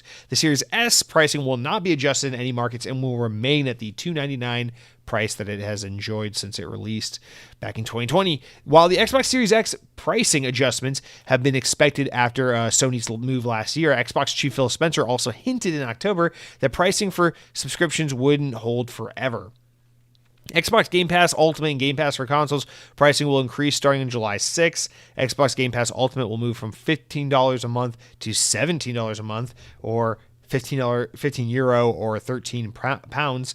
The base Xbox Game Pass for console pricing will also move from $9.99 a month to $10.99, or basically €11 or £9. Microsoft is not changing PC Game Pass pricing, however, just the console pricing. Interesting. And that shows that they're trying to be more competitive in the PC space. If you're an existing Game Pass monthly subscriber, these new pricing reoccurring changes will take place on August 13th or September 13th if you're in Germany, because I guess Germans are loved just a little bit more than everyone else. New Game Pass members will see the new pricing immediately on July 6th. If you're subscribed to Game Pass through the yearly code, the new pricing won't take effect until you renew your subscription. Most markets will be affected by the Xbox Game Pass price increase, with the exception of some Game Pass console pricing, which will remain the same in Norway, Chile, Denmark, Switzerland, Saudi Arabia. So it seems like Chile is the best place to avoid any price hikes, because they were spared of all the price hikes. Microsoft hasn't changed its Game Pass pricing since it launched back in 2017. The company's been keen to stress that it isn't related to any proposed acquisition of Activision or Blizzard. Quote, "These Game Pass price adjustments are not related to Activision Blizzard deal in any way. They're intended to match local market conditions," says Perez. Microsoft's Xbox subscription changes follow a general trend in price hikes over the past couple of years for entertainment subscriptions, like with companies such as, the Netflix and such like that. So, all right. There's the part of me that's like, rational and understanding, because it's like, I understand how businesses work. This is how it goes. As the cost of doing business increases, you pass that cost down to consumer. It's about, okay, everything is X amount of dollars, X percentage more expensive in order to operate a business these days. We need to take whatever that cost is and pass it on to our consumer base so that we can continue to enjoy the same profit margins, or, be able to continue to beat our profit margins year over year. It's just how you run an effective business. It's sad, but it's how the world works when capitalism runs everything. So it just is what it is. So being a realistic, rational person who lives in the world I live in, whether I like it or not, I can understand and be like, I don't love it, but I get it with this kind of reality, right? It just is what it is. The thing that bugs me a little bit about it, though, is that, well, it's a couple things. It's one, Xbox, they were kind of quick last year to be like, yeah, we're not doing what PlayStation's doing. We're not raising our prices. And they weren't like dunking on PlayStation, but they did absolutely take the bad news from PlayStation last summer about raising prices as an opportunity to be like, we're not doing that. And it's just like, keep your fucking mouth shut. Just and I feel like Xbox, I have to say this more often to them about them than anyone else, where it's just like, keep your fucking mouth shut, dude. I understand it's really tempting in the moment to get those little slam dunk points and to get all your little Twitter fanboys that have the Xbox logo as their profile picture, and they like spend all day being like, what game are you most excited to fucking play and terrorize on your awesome Xbox hardware this summer? And it's like Starfield, Forza, something else that's totally awesome and available on Xbox. It's like, aside from trying to appease those absolute cartoonishly weird 40-year-old men, no one wants to see you just brag and be like flexing all day, like, we got this, or we're not doing this, the bad guys are doing that, we're not doing that. And then a year later, you look like a fucking doofus when it's like you have to do the same thing. You held out for an additional year, and now you look like shit. And you know what? I'm able to deduct easily by there being a year gap between PlayStation and Xbox doing this price increase, is that last summer PlayStation could do it because they had so much goodwill and they're in such a great place in the market, and they had good games on the horizon that people were looking forward to, and everyone already loves PlayStation, so it doesn't fucking matter. They got some bad news, they have something bad they got to do, and they're going to do it, and they're going to take it on the chin and move on. And that's what they did last year. They raised the price of the PS5 in most markets, and life went on. But Xbox, they couldn't do that last year, because last year They can't be like, hey guys, it's 2022. We have no fucking games to talk about this year, and we're raising the price of our console. That's why Xbox didn't do it last year. It's not because they're better. It's not because they're altruistic. It's because they were in a corner where they couldn't. And the reason they're doing it now is because after Halo's fuck up and having no games last year and Redfall disappointing people a month ago, now they're in a place all of a sudden where it's like, people love us. They're hyped about Starfield. The showcase was a smash hit. We got great games on the way. And it's true. We do love you. You got some great games on the way, and we're excited about the future of Xbox. But it's no coincidence that the second there's goodwill with Xbox, the second where we're in this value proposition of like, wow, Xbox is a great place to play. You can get in for as low as $300, and Game Pass is an amazing value. And everyone's like, yeah, I see why Xbox is cool. I see why people like Xbox. The second that's the kind of general temperature, Microsoft's like, cool, we're raising prices, because now they can get away with it, because now it's not as shitty for them optically to do it, because everyone's like, well, yeah, but now we can cut them some slack because they're business and they're just doing what they got to do. And, Starfield's going to be an amazing game. It's still a great value Game Pass, and, it's not any more expensive than the PS5 is, so I guess it's okay. And hey, the Series S isn't moving in price, so that's still really affordable if you're really worried about money. And so it's like, now they can have their user base and their fan base do all the rationalization on their behalf, because they have goodwill right now. So I don't know. It's like, I don't really care at the end of the day. It's like, that sucks. And I guess I should also clarify, when I say I don't really care, it's like, I don't mean to be so callous about it. It's it's really easy for me to say that as an American living in a country where I'm not going to get affected by that price increase on the Series X, because I guess PlayStation determined that the US is too competitive of a market and therefore would not raise the price. And now the Xbox is following suit. Obviously, the US is the very most important market for the Xbox, because it's an American product. So, I get to enjoy that privilege of like not having to worry about that, because it doesn't pertain to me. Also, I already have an Xbox Series X, so it doesn't pertain to me in that way either. But I mean, hey, the Game Pass price increase, applies to me. My Game Pass runs out in a couple months, and then I'm going to have to start paying $16 or $17 a month or whatever it is instead of $15. So, hey, it does, it sucks. There's no way around it. It sucks. I'm not like crestfallen over it. I don't think Game Pass is a bad proposition now. I don't think the Xbox Series X is a bad proposition now. This doesn't change me in any way.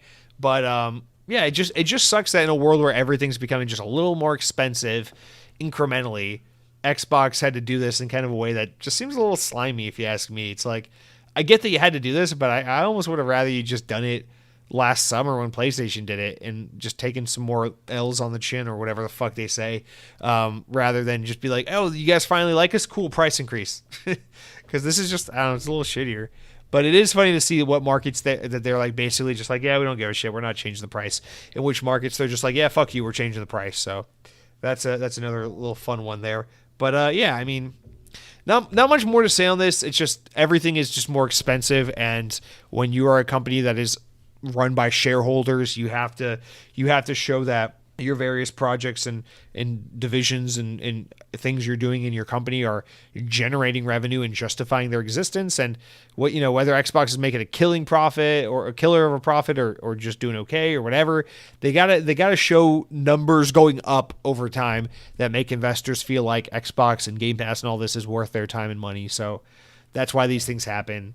Things are getting expensive, and it always ends up falling on the shoulders of the little guy who can't afford to keep up, because it's almost like the world is set up to take care of the corporations, protect them, give them everything they need to succeed and flourish, and then everyone who's not rich can go fuck themselves. So shout out to that. Things are more expensive. All right, moving on. Let's talk about something that is so polar opposite to the last story, because that last story is something I hate to talk about, and this next story is something I'm so fucking hyped about. Speaking of goodwill for Xbox, Microsoft and People Can Fly have signed a deal for a new Xbox game.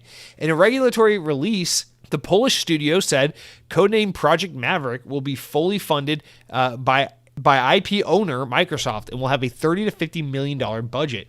The developer behind Gears of War Judgment, Bulletstorm, and most recently Outriders said that it concluded the production and publishing agreement with Microsoft for a AAA game on Tuesday. People Can Fly or Tuesday last week. People Can Fly, which celebrated its 20th anniversary in 2022 and was owned by Epic Games from 2012 to 2015, also developed a PC port of the original Gears of War and has worked on Fortnite 2. In July 2020, People Can Fly announced that it was working on an original AAA title led by its New York studio, which is its secondary studio, and directed by the director of Just Cause 3. The company described the project as the highly ambitious, groundbreaking action-adventure title, which would also be contributed to by its Warsaw and Newcastle studios, which are the main teams. Announced for console, PC, and streaming platforms, the game was being led by creative director Roland Lesterlin and studio head David Gringes. Oh my God. At Avalanche, New York, Lesterlin previously directed Just Cause 3, while Gringes served as the game's executive producer. So they got some guys of Avalanche fame. Avalanche, the guys that make Mad Max and Just Cause, not the guys that make Hogwarts Legacy and Disney Infinity, working on with People Can Fly now on this new project. But hey, that's the big story here, just to kind of recenter it.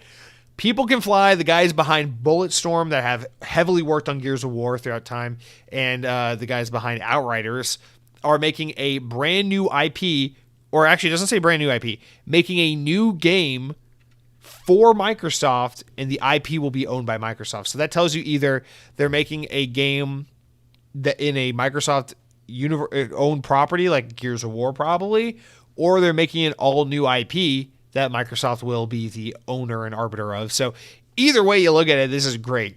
The only potential downside to this is because it's an IP owned by Microsoft, that means it cannot be Bulletstorm 2, which I would love a Bulletstorm 2 because Bulletstorm 1 is just so fucking good.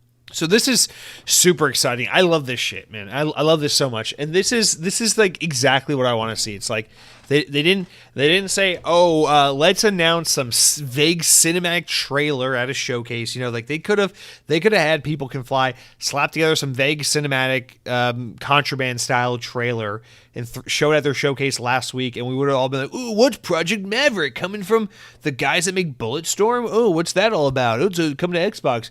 Instead of doing that and wasting our time because this game is very far off, they're like, no, let's just announce the deal publicly that we're working with this team, and then we'll show something years from now when we're ready to show it. So let's back this up a little bit. $30 to $50 million budget. That's a small budget for a game. By modern gaming standards, that's not a lot of money.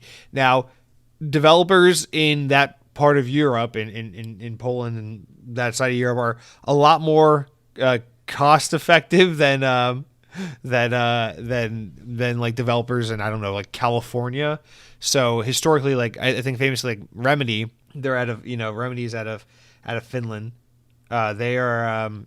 They made Control for like $50 million, which is astonishing. A game like Control made by a U.S. team in like California or something probably would have been like $150 million game or something. So it is true that historically development teams from this part of the world, they're just more cost effective. And also I think developers unfortunately probably just get paid a whole lot less over there than they do here in the States.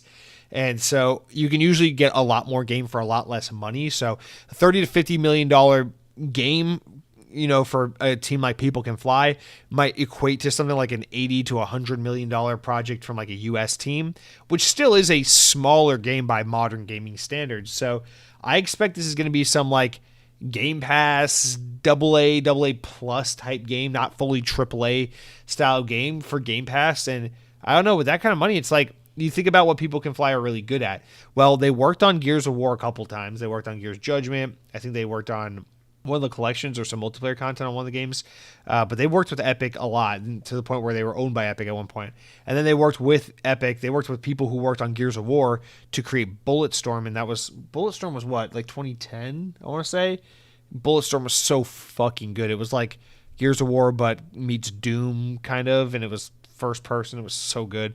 I love Bulletstorm so much. And, so yeah, definitely like shooter stuff, like gritty Gears of War style, third person, first person shooting. And then they made Outriders, which came out 2 years ago, which was published by Square Enix, and it was that kind of like games as a service, but not necessarily. It's like a game, like a single player game that played as a games as a service, but isn't really a games as a service. And that game was really good. I thought, at least it was a day one Game Pass game. Microsoft has a long relationship with People Can Fly, so it's kind of weird. Like they've worked with them many times in the past, so it kind of surprises me that it's been so long since they've done something together. But yeah, this is them doing a new thing. So the only thing I can think that this will be is either they're making some kind of Gears of War spin-off game, number one, or number two, they're making a brand new IP in like some fun kind of like multiplayer Game Pass style game. Either way, I'm really curious to see what this is because I just love People Can Fly. I think they're such a great team. They made Painkiller on PC back in the day. They've worked on Gears of War. They made Bulletstorm, which I love. They made Outriders, which I love. I just think this is another one of those like Eastern European teams that just kind of kill it. They make such good stuff. You look at all the things coming out like Focus Entertainment. They're a French publisher, but they work with a lot of Eastern European teams. Look at Remedy. Look at People Can Fly. You look at all these like different teams and such, and it's just Saber. I don't know, man. These teams just continue to put out like secretly some of the best shit in the industry. CD Project Red, et cetera, et cetera. So it's just I don't know, man. I'm always rooting for these kinds of teams, especially because People Can Fly. Again, it's like one of those like Xbox 360 energy kind of moments where it's like, oh, they're going back. Xbox is going back to work with People Can Fly. Oh man, we're going back to like the Gears of War, Bulletstorm era. It's like, okay, let's fucking do it. Like, what are these guys cooking up? And I think clearly Microsoft probably had some good experience with them with Outriders on Game Pass. And they're like, hey, what would it take for us to, it's like we paid Square Enix so much money to get Outriders on Game Pass. What would it take for us to get something like that we own and that's exclusive on Game Pass from these guys? Because they clearly have the chops to do it. And I just kind of wonder, because it's like if their New York team is working on a different project, I assume that's probably something that's already been greenlit and in development for a while. So that's probably not this game. Plus, that game might be more expensive than $30 to $50 million because New York's not a cheap city to develop in. And then I thought they were working on Outriders 2 with Square Enix. I thought that was like kind of confirmed. So even though it's been confirmed that Outriders 1 never even really made enough money for People Who Can Fly to like get pay off of it other than just the development costs. So I don't really know where that puts them in terms of what they could be working on, what teams are really available, to what capacity they're available to really go balls deep in something big, like a big project, and then what kind of game it could be. So I'm really curious to see all those details. But man, I don't care whether it's a Gears of War spin-off game or it's a new IP. I love this shit so much. And this is one of those teams where it's like, you could add these guys to the fold. Like, I don't know. Like, I'm always looking at like what's a studio here, a studio there that you can add to your portfolio that makes more sense than just buying a massive entity like Activision.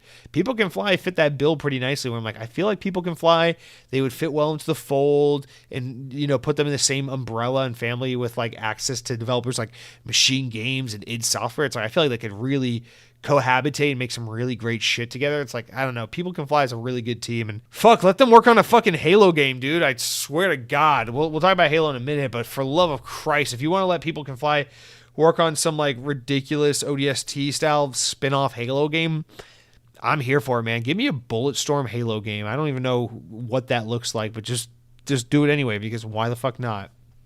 So super excited about this story, and it'll probably be a long time before we see anything of it, but just the news, knowing that's happening, I'm hyped on it.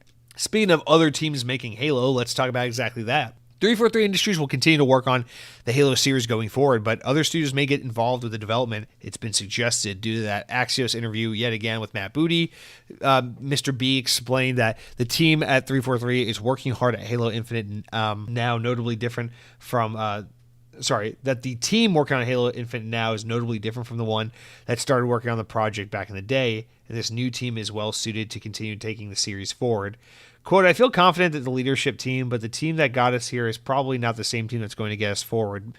After the former studio head, Bonnie Ross, left 343 in September, she was replaced by the studio's then head of production, Pierre Hines. Booty said that Hines' previous success in turning around the disastrous launch of the Master Chief Collection makes him the perfect leader to take over Halo where it needs to go in the future. Praising him for his cleanup work on the compilation, Booty said, look at the quality of the Master Chief Collection and know where the core team that did that did a lot of the heavy lifting, is in charge of Halo right now. Booty then reportedly insisted that 343 will continue to work on Halo, but that the outside studios may get involved as well. When he asked what this potentially means for Activision's Call of Duty team and whether or not they could work on a Halo game should Activision get acquired by Xbox, Booty didn't rule it out, but he did state that it wouldn't be mandatory by Xbox management for something like that to happen. He said, quote, if something like that were to happen, it would have to come from the studios. It's unlikely that we would come to and dictate that from the top. So sounds like that pretty like modern laissez-faire Xbox kind of approach of like, hey, we're not going to go over to Treyarch and say, yo, Treyarch, give us a fucking Call of Duty Zombies Flood game that everyone definitely wants, including Jesse DeRosa. They're not going to do that because they ruled that way back in the day. They drove Bungie away with that kind of shit. They don't want to be those guys anymore, not under the Matt Booty, Phil Spencer leadership. That's not really their style. So what they're more so saying is like, hey, 343 is more than capable of continuing to lead Halo. They're going to continue to exist and do whatever the fuck they're going to do. They're probably going to reboot Halo and do the 17th story that they'll never finish. Who knows? But in the meantime, if I don't know, if Machine Games or People Can Fly or Infinity Ward or someone were to come up to us and be like, hey, I got an idea for a Halo game. It's a Halo game that has a distinct beginning, middle, and an end, and we don't leave it kind of unfinished like the past few Halo games.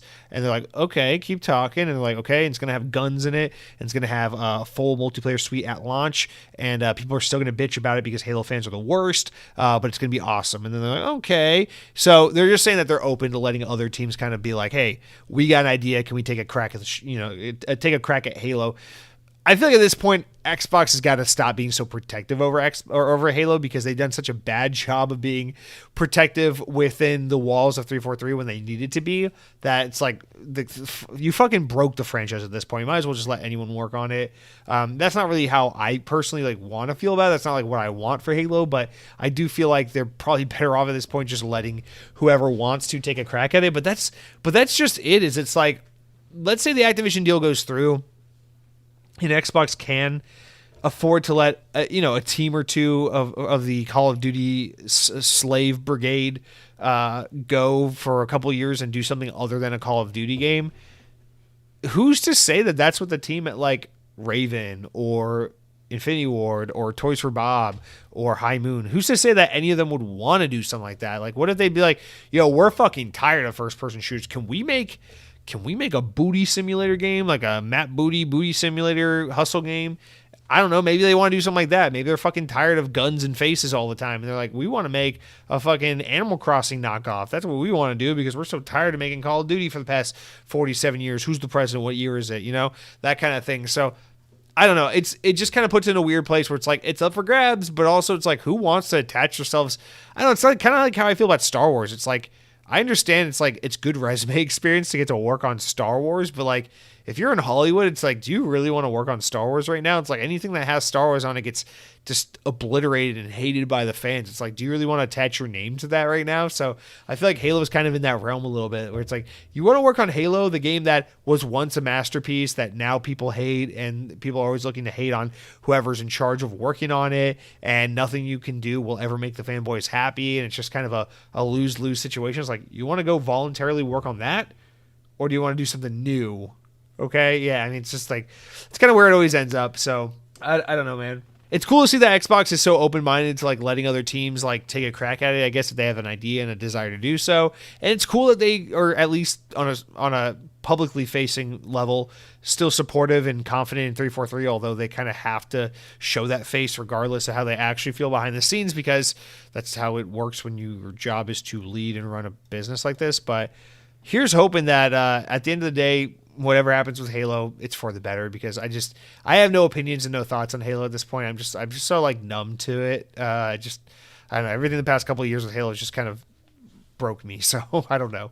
I was the guy who was so optimistic about Halo even through the Halo 4 and 5 days, where I'm like, y'all are crazy. These games are great, and now I'm just a broken, jaded fool. All right, let's continue on. Matt Booty, he's not done yet, but now we're not talking about Axios. We're talking about a different interview. So Xbox has turned the corner in its efforts to deliver at least 4 first-party games every year. That's according to Xbox Game Studio boss Matt Booty, who over the last couple of years has been speaking publicly about the company's ambition to deliver a new game each quarter. With the likes of Redfall and Starfield delayed to 2023, last year was a disappointing, quiet year for the Xbox first party, but the future looks bright, Booty told members of the press following Sunday's Xbox showcase. Quote, we had some gap years, but I think we've turned the corner going into 2023, he said, and this was via GamesIndustry.biz. I'm feeling very good about launching Hi-Fi Rush, Minecraft Legends, what we're doing there as well. We've had Age of Empires continuing to come to console, and we saw it today. We're very excited with this fall with Forza Motorsport and Starfield. But when we get into 2024, it really kicks into gear. We've got something like, we've got Towerborn, we've got Hellblade 2, Avowed, Flight Sim, and some things we haven't even talked about so far. So over the past 5 years, Xbox has aggressively grown its portfolio of first-party studios, as well as setting up the Initiative, who are working on Perfect Dark and the new Age of Empires studio. And Xbox has acquired the likes of Ninja Theory, working on Hellblade, Playground, working on Forza, Obsidian, working on Fallout, or who are known for Fallout, and Exile, who are known for the Wasteland games, Double Fine, they're known for Psychonauts, Undead Labs, State of Decay, of course, Compulsion, known for We Happy Few, and Bethesda, who will soon be known for Starfield. So obviously with this continuous growth and now finally being past this growing pains period of like, we got you, you're the first party, now what do you want to do? Here's money, here's time, here's resources, go do what you want to go do. COVID's here, it's fucking everything up, everything's delayed, everything's work from home. How do we pick up the pieces? Where do we go from here? After all these cycles have kind of washed over and done their thing, we're into the new generation, we're away from the Xbox One, now we're on the Series X, everything's about Game Pass. Okay, the dust has settled on all these different pain points and talking points and turning points and points and whatever the case may be. And I get it. I feel it too a little bit where that's what I'm talking about with that Xbox 360 energy is back. When I say that, that's what I'm kind of feeling. It's like, it feels like the release cadence is lining up and they're going to have shit going forward. You know, some years might be better than others, but they're always going to have a little bit of something happening every year. And it seems like they're pretty confident in that as well, which is really how this reads to me. It's like, we got a bunch of teams, we got a bunch of things in the pipeline, and now you're going to start to see that kind of steady trickle of content really start to pay off after years and years of us having to constantly ask our fans, like, be patient, it's coming, be patient, it's coming, one more year, and now we're finally at that point, starting with Starfield coming out in a couple months, and then heading off into the future. So we'll have to see and wait, and it does appear this way on the outside, but only time will tell, and at the end of the day, it means nothing that the games aren't good, because we all thought Redfall was going to be good, and then we saw how that went. Even though I liked it, I can acknowledge it's definitely not what it was meant to be or supposed to be. It didn't live up to the expectations and the hype. So if they can put out, if Starfield can be that second coming of Jesus, if it can be anything close to what Skyrim was, you know, and then we can keep this consistent release schedule of games that are just really, really solid for Xbox, then I think we're onto something really special. But it's all about the execution of these games, the way Xbox manages these teams in this portfolio. They haven't really proven themselves yet, in my opinion, but I think that they have a real opportunity to do it right here. And so I'm optimistic, I'm excited, and I think many, many, many are. All right, let's keep going. Xbox boss Phil Spencer, that's right, it's not all about the booty, Phil Spencer talks too, has said that a potential mid-cycle upgrade for the Xbox Series X is not a priority for Microsoft. When asked whether Xbox plans to release a more powerful console this generation, Microsoft's head of gaming told Bloomberg he doesn't feel an imperative to do so. That's not the feedback that we're getting right now. Right now, we're pretty set on the hardware that we already have. Microsoft and Sony both launched current-gen consoles in November of 2020, while the companies have previously introduced major upgrades in the 3 to 4 year mid-generation cycle with the likes of the Xbox One X or the PS4 Pro. The COVID-19 pandemic hit adoption rates really hard and impacted the timelines that may have affected mid-cycle hardware refreshes from needing to exist this time around. So yeah, I mean, I see it a little bit. Like I think no doubt Xboxes are indeed a Xbox Series X version X mid-cycle kind of refresh, but it seems like based on the sales pace and their ability to keep up with hardware manufacturing and all these other aspects, that it just seems like it doesn't make sense for them to do it right now, which is why I believe the rumors that PlayStation and Xbox, they both had something ready to go. They've been R&Ding, but it doesn't necessarily mean that we'll get these devices. The economy's getting worse. People are just now being able to get their hands on these devices after years of trying to. And honestly, the games really haven't really been there to support these new platforms up until this point. So it just really hasn't made sense for them to force it. But we're finally getting into like the groove of this generation now, about 3 years in almost.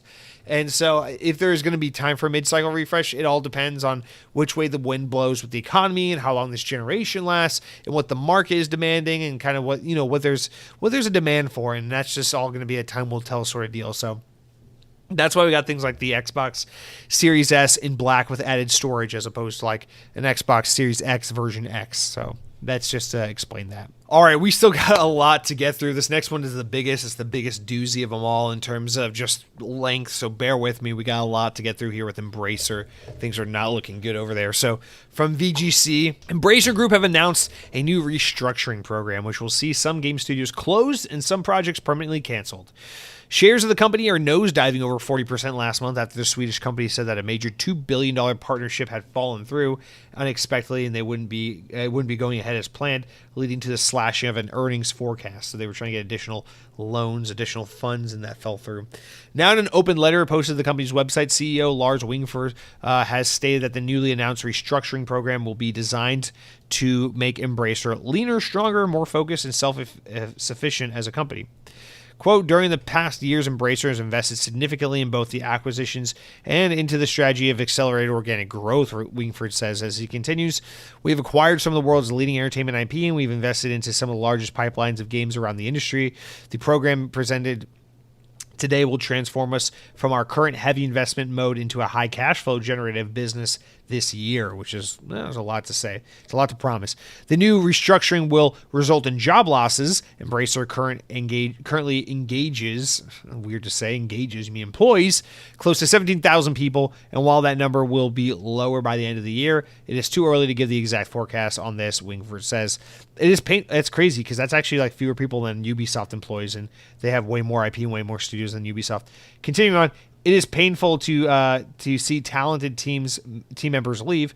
Our people are what make the very fabric of Embracer. I understand and respect that many of you will be worried about your own positions and don't have all the answers to the questions. I want to be clear: the decisions about this program were not taken lightly. I'm asking all of our managers to lead and act with compassion, respect, and integrity throughout each phase of through each of the phases wherever possible. We will work with each of you to ensure the affected team members receive information first. Where we can, we will try to provide opportunities for our colleagues to transition into other projects. In explaining the company plans in more detail, Wingford says the actions will include, but are not limited to, closing or divestments of some studios and the terminations or pursuing of some ongoing game developments. The termination or pausing of some ongoing game development projects. So people will lose jobs and games will get canceled. That's what that means. It will, he says, it will also include decreased spending on non-development costs such as overhead and other operating expenses. We will reduce third-party publishing and have a greater focus on internal IP and increasing external funding of large budget games. Wingford also notes that the planned game cancellations will almost entirely be around unannounced projects, stating that all announced games or significant releases will still release as currently planned. Concluding, he says, I'm proud of what we've built over the past few years, and I'm shocked, and we should acknowledge that we are headed into a solid year with many amazing releases such as Remnant 2, Warhammer 40K, Space Marine 2, Payday 3, Hot Wheels Unleashed 2, Turbocharged, Arizona Sunshine 2, Alone in the Dark, Homeworld 3, and many, many other games. Our financial year started with one of the greatest successes so far, Dead Island 2, which exceeded management's already high expectations. Embracer has been making a number of high-profile investments over the past few years, to the extent to which, at the time of this writing, is now running 12 operations in groups overseeing 138 internal studios with ownership or control of around 850 various IP. It's insane. In another anecdote related to all of this, Wingford said that the company is planning to increase its focus on internal IP with newly appointed interim chief of operations officer Matthew Karsh discussing during a press conference. He says, quote, I have a high degree of confidence that the entire process is going to easily translate into better products and be more profitable, giving us greater opportunity to grow in the future, and that helps us to leverage the IP we own with the organization, said former Saber Interactive CEO Karsh. I mean, we own Lord of the Rings, and we don't and we need to be exploiting Lord of the Rings in very significant fashion and turning that into one of the biggest gaming franchises in the world. And that's obviously something that we're going to be doing.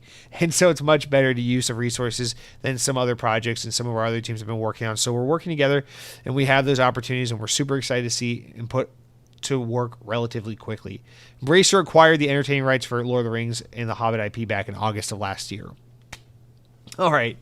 Reading completed there. All right. So, first of all, that Lord of the Rings stuff turns my stomach and makes me sick. Trying to, like, basically Call of Duty the Lord of the Rings, something that's, like, as scholarly and important and historically significant to just the fictional and literary worlds that it belongs in, to just openly say we need to exploit it aggressively like that. So, gross.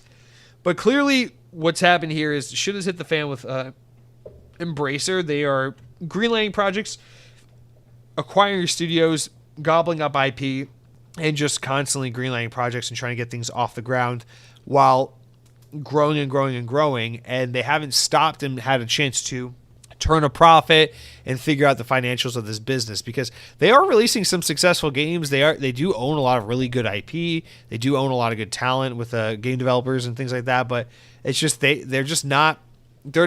haven't been focused on, like, okay, that's enough. Let's focus on really putting out some great games. Rather, they've just been focused on, like, growing so hard and so fast to the point where they have so many games in development that no one could possibly, like, if I said, what are all the games Activision's got going on right now? You'd be like, oh yeah, Call of Duty, and be like, done.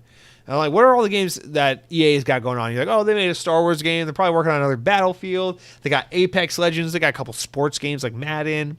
Cool.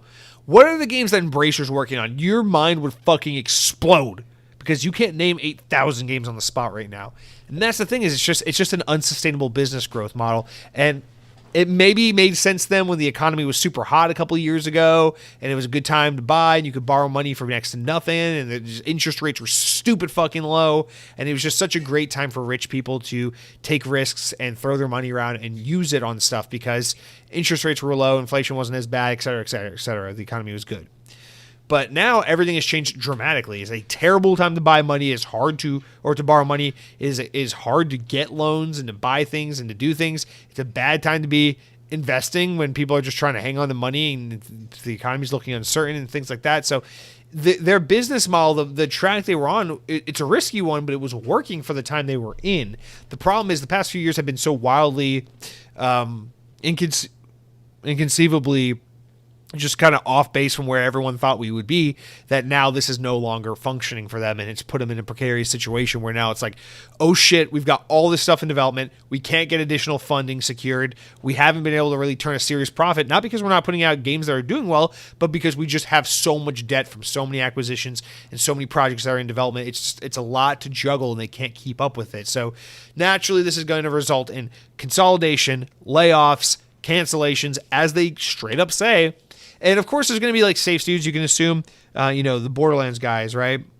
Gearbox, which they bought a couple of years ago. Those guys, you can assume, like someone of that caliber, of that significance, they're going to be fine.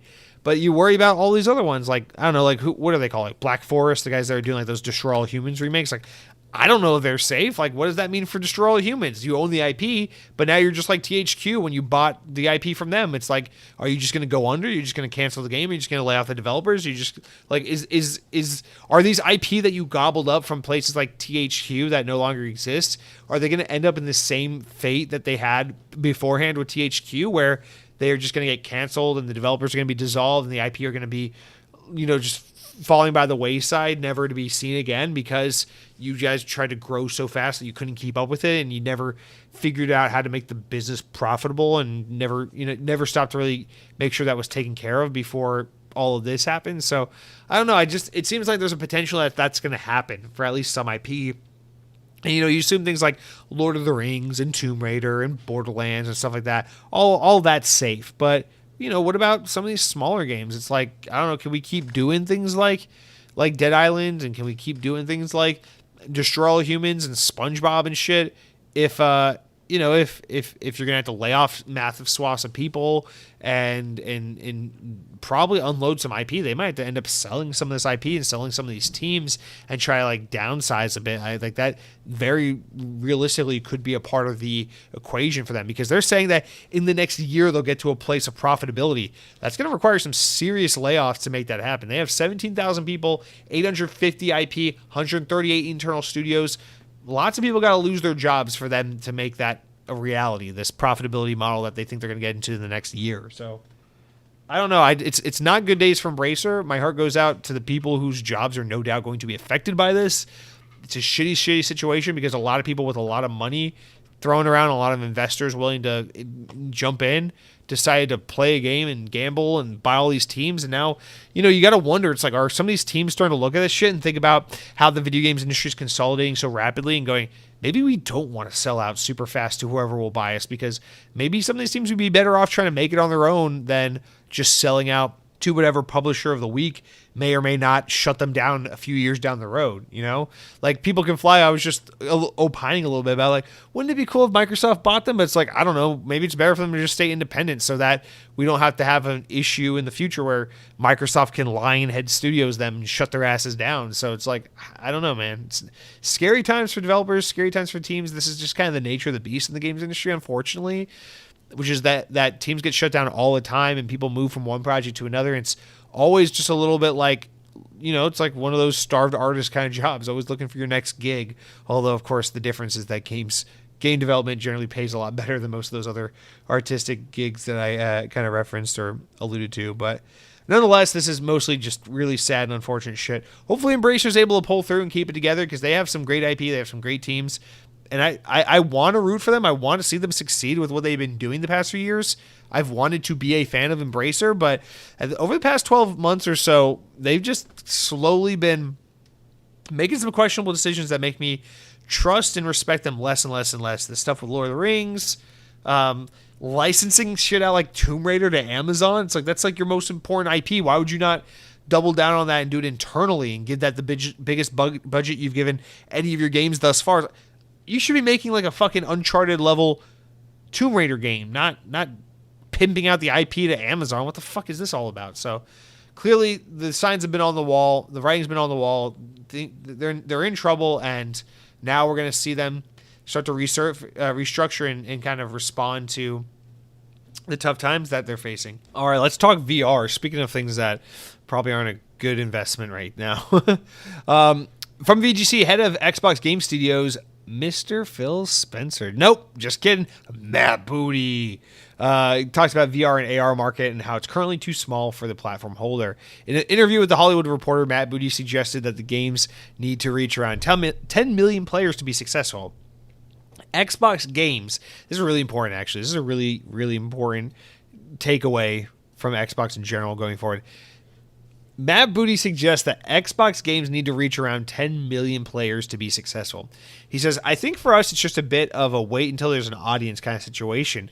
We're really fortunate that we've got these big IP and we've turned into ongoing franchises with big communities. We have 10 games that have achieved over 10 million players live to date, and which is pretty big of an accomplishment. But that's the kind of scale that we need to see success for a game. And it's just like, it's not quite there yet with AR and VR. In March, Sony president Hiroki Totoki said that the PlayStation VR 2 had a good chance of outselling its predecessor, which sold 5 million units by the end of 2019. PSVR 2 launched earlier this year and sold around 600,000 units during its first 6 weeks. And Meta has sold almost 20 million of its Quest VR headsets, which is the most popular VR headset. Xbox boss Phil Spencer has said back in 2019 in regards to VR that he perceives VR as being a dismissive technology, or he has been dismissive of the technology. He called it a relatively isolated format that doesn't fit with the vision of gaming as a communal pastime, adding that nobody's asking for VR as far as feedback goes. The Xbox head later clarified his comments, stating that he personally loves VR, but he thinks that the games industry is pioneering in different fields and that VR is just not their focus now. He said that back in February 2020, the Xbox was not supporting VR and that he hopes that one day the space would become so important that it would be a no-brainer for them to support it.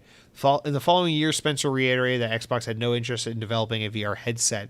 So, I mean, all right, this is nothing super surprising.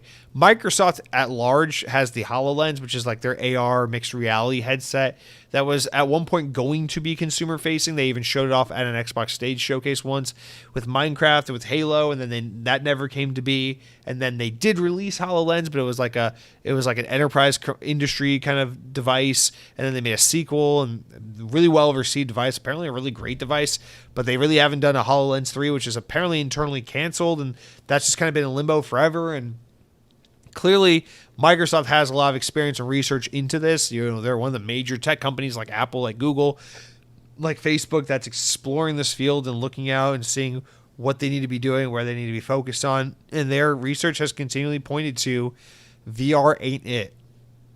It's weird because usually you see Microsoft try to be at the forefront with these things, save for, phones, of course. But it just seems like in this case, they're just pretty confident. They're like, this is not happening. Apple, all these people chasing this market, it's not going to happen. And if it is going to happen for anyone, it's going to be for Apple. So if they can't even figure it out, which we'll find out soon enough, then it really is something that they just need to not waste their time with, which I'm a little bit a fan of, because while I would like to see Xbox be ridiculous and wacky and do new creative hardware, because I love Kinect, I love Wii and Wii U and stuff like that, I also want to make sure Xbox is really focused on the thing they're struggling with right now, which is just supporting their main platform.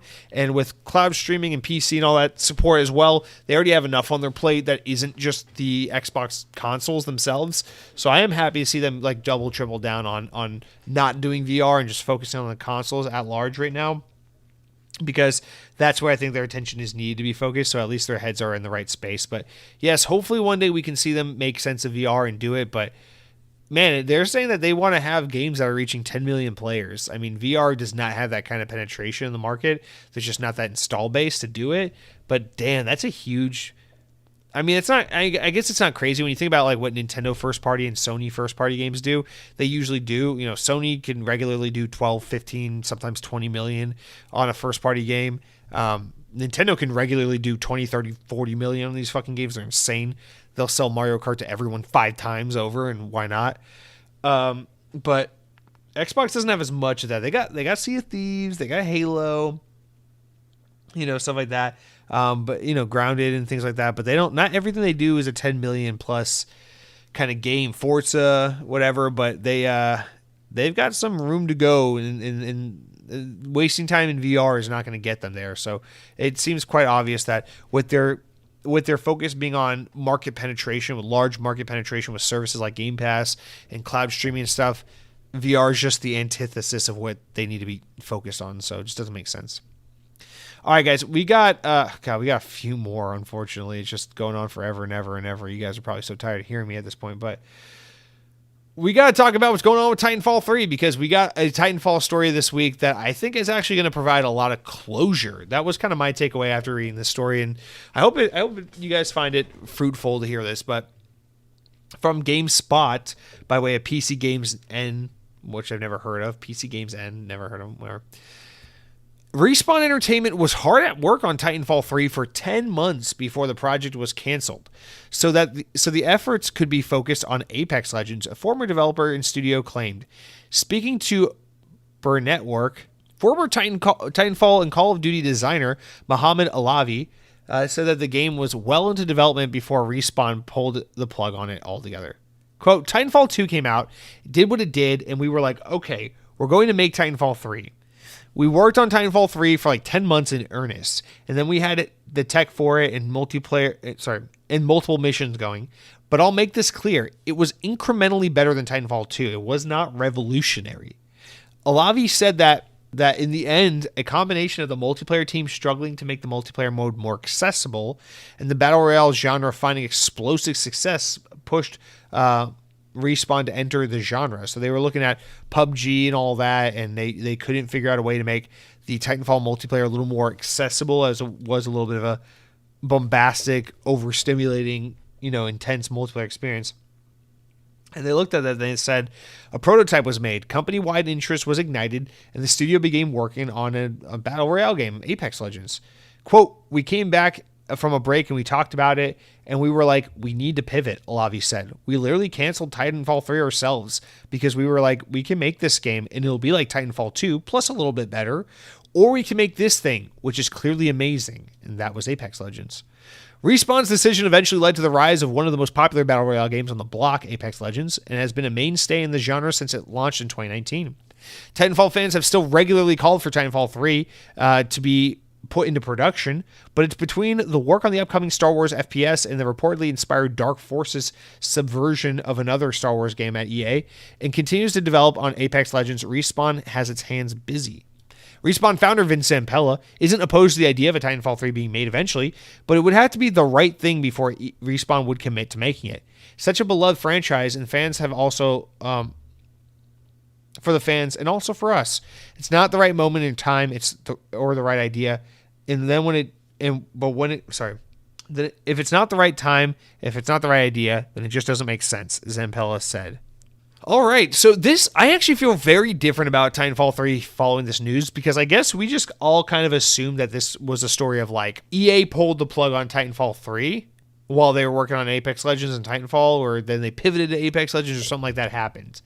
We all just kind of assumed something like that was the case. But what they're saying here is like, we literally pulled the plug on Titanfall 3 ourselves. One of the other reports, I guess it isn't in this one. I picked this one because it was a little more succinct. But one of the other reports was talking about how, well, that include more quotes from Mohamed Alavi. And he's like a legendary guy who used to work on Call of Duty back in Infinity Ward and then left with Vince Zampella and everyone to form Respawn when that happened back in like the early 2010s. And he left Respawn recently, so he's no longer there. So he's basically just speaking now as someone who's no longer a part of any of these teams. And what he was saying was that basically Respawn didn't tell EA that they canceled Titanfall 3. There were a couple months there where EA thought that Respawn was hard at work on Titanfall 3, and what they were really working on was Apex Legends. And they made the decision internally themselves to be like, are we gonna cancel Titanfall and work on Apex Legends, or are we gonna go back to Titanfall? And they made the decision themselves and told EA, hey, we're canceling Titanfall. We got this on the way. And so that changes everything, because it shows a shift in the power dynamic where Respawn is so trusted by EA, and it makes sense now because we see how much EA, Vince Zampella in particular, but EA at large, kind of just looks at Respawn and says, like, you guys are the golden goose, do whatever you want. And just knowing that Respawn said, we feel like we can't make a Titanfall 3 that's going to move the needle. If we make Titanfall 3, it's just going to end up being more Titanfall 2. And even though to myself and many of you that probably sounds like a great thing, to them it was like, what's the point? We can't reach a big audience with this franchise if our multiplayer can't be streamlined to be more accessible to more people. We can't reach a larger audience if we can't figure out a way to make this IP just make sense to that like Call of Duty type of market. And so to them, I guess they looked at it as now is not the time for Titanfall. Let's put it on ice and let's do this other thing. And so that kind of gives you the understanding, the impression that Respawn could just choose to go back to Apex Legends, or rather Titanfall, if one day inspiration strikes them and they feel like, aha, we found it. We got it. We figured out what we need to do to make Titanfall 3 an evolution of Titanfall 2. And until that moment, they'll just keep doing Star Wars games and Apex Legends. But it makes me comfortable knowing that the reason there is no Titanfall 3 is because the developer felt like it wasn't the right move, and not because the publisher put them in a spot. Because that means there's hope for Titanfall in the future. It means Respawn has creative control and freedom. And it means that we ended up not getting Titanfall 3 because it wasn't the game that the developers thought was a good idea to make. And I want developers to have that say and that freedom and that decision-making power. I don't want Titanfall 3 just because EA said, do another one, and they were forced to make it. I want Titanfall 3 because this is goddamn Titanfall 3, you beautiful bastards. This is the game we all want and deserve, And it means if it wasn't meant to be, or if the timing's not right, then so be it. Let's wait for maybe down the road, or maybe in another life when it is meant to be. I love Titanfall so much, but I just want to get it under the right circumstances and conditions. And it just seems like Respawn would know better than anyone else whether or not it was a good idea to do Titanfall 3 in the situation they were in, and they deemed that it wasn't. So I don't know, that feels like closure to me a little bit. It just feels like, yeah, it's shitty, obviously. It's not the situation we all want to be, but it's one we can respect and understand, and that makes it an easier pill to swallow, in my opinion. So speaking of EA, we'll make this next one kind of a wrap up because I just don't have much to say about it. But yeah, we'll kind of push these next two into like the wrap up stories. EA is officially announced that they are restructuring, and that with this restructure, they're being moved into two organizations: EA Entertainment and EA Sports. Kind of almost sounds like they're going back to like the old EA days. They're like EA Sports, it's in the game. But I don't know whether like there's going to be more of an obvious delineation between the two sides of the company. But the former, which will house publishers' own IP and licensed games, will be held by Laura Mealy, who has been appointed as president of EA Entertainment Technology and Central Development. Respawn co-founder Vince Zampella will lead EA Studios responsible for Apex Legends and its Star Wars and Battlefield games. Samantha Ryan will run the division's lifestyle franchises, blockbuster games like Sims and shit. EA Sports will be led by Cam Weber, who's been appointed as president of the organization responsible for the company's sports and racing games. And CEO Andrew Wilson has announced restructuring plans in a message shared to the company, where he says that with more creative ownership and financial accountability, they'll be able to make faster, more insightful decisions around development to make market strategies. So I think they're trying to be a little more nimble and a little more put a little more trust in their senior leadership of these various departments, so that they're able to pump games out sooner, pivot where they need to pivot, and not end up in this situation that these publishers and developers keep finding themselves in, where they're always behind the eight ball, where it's like, what's big right now? Destiny? Okay, Anthem. And then it's like too little too late. They want to be kind of at the forefront, making sure that they have great leaders leading these different divisions, saying, this is where the industry's headed, this is where we need to be, and this is how much time we have to be there before it's too late. And by having it more dispersed like this, with really trusted leadership, they feel like they can get there, as opposed to having one guy steer the whole ship and hopefully be able to make all the right shots and calls. Next up, our other wrap-up story is that Forza developer Turn 10 Studios is collaborating on a new standalone car customization game for mobile. London-based mobile racing game developer Hutch is the leading development on the title, and the creative input along guidance from the Xbox studio Turn 10. They are making a new game together. There was no mention on the game's name or release window or anything, but they are working together, and that announcement has been made. So maybe it's some kind of Forza customization mobile game, but we'll have to wait and see. And then our last wrap-up story are the new games coming to and leaving Game Pass from the Xbox Wire. So coming soon this week, Need for Speed Unbound, which I've been trying to try that game forever, is on June 22nd, will come to Game Pass through EA Play, as well as the Bookwalker, available day one with Game Pass. Bramble the Mountain King comes on June 27th to Game Pass. Also on June 27th, we get Fist Forged in the Shadow Torch. On June 29th, The Story of Seasons, Friends of Mineral Town comes to Game Pass. And then on July 3rd, Arcade Paradise comes to console and PC on Game Pass. Finally, on July 5th, Sword and Fairy Together Forever comes to console and PC on Game Pass. And then on June 30th, at the end of this month, the following 6 games will leave Game Pass. So try them, buy them before it's too late. DJ Max Respect, Empire of the Sin, Matchpoint, Oliha, Omori, and Road 96, all leaving Game Pass at the end of the month. Cloud, console, and PC, baby. So make sure you try before you buy. Otherwise, you'll be a loser, and you'll miss out, and no one will love you. All right, guys, it's finally time to move out of the main news and into the important enough news. Stories important enough to make the podcast, but not important enough to warrant their own discussions. We got a handful here. This one will go a little quicker than the last segment. But Redfall, let's go back to Redfall. Redfall has received its first major patch. Developer Arcane Austin promises a number of improvements. Key to the update, according to the Arcane, are enemy AI responsiveness, enemy encounter frequency, vampire combat efficiency, and improvements to graphical fidelity. And they say the 60 FPS update is still on the way in the future. Next up, Dan Houser, the co-founder of Rockstar Games, has announced a new media company. Following his leave from Rockstar in 2021, he's incorporated a new company with various regions. Hauser's officially debuted Absurd Ventures, which will create new IP across all platforms and all media formats. We built Absurd Ventures to create a new universe to tell great stories wherever and however we can. Alongside the announcement came a new website, absurdventures.com, where users can sign up to receive exclusive content and company updates. Basically, they're doing that thing where like, hey, we exist, come work with us. Dan Houser, of course, the Houser brothers, noted for creating and writing the Grand Theft Auto series, Red Dead Redemption, Max Payne 3, very, very notable figureheads in the games industry. Next up, Sega's announced plans to hold a Sonic the Hedgehog live stream on June 23rd, this Friday. The latest Sonic Central Stream showcase will take place at 11 a.m. Eastern Time and will be streamed on YouTube and Twitch. So hopefully we'll see a release date for that new Sonic Superstars. Next up, a rating for Lego 2K football game has been spotted in South Korea, as reported by Gematsu. The Game Rating Administration Committee in Korea has given an all-ages rating to a titled 2K Goal, which is noted to be an applicant that Take-Two Interactive put in. Given the game's title, 2K Goal is almost certainly a Lego football game published by UK.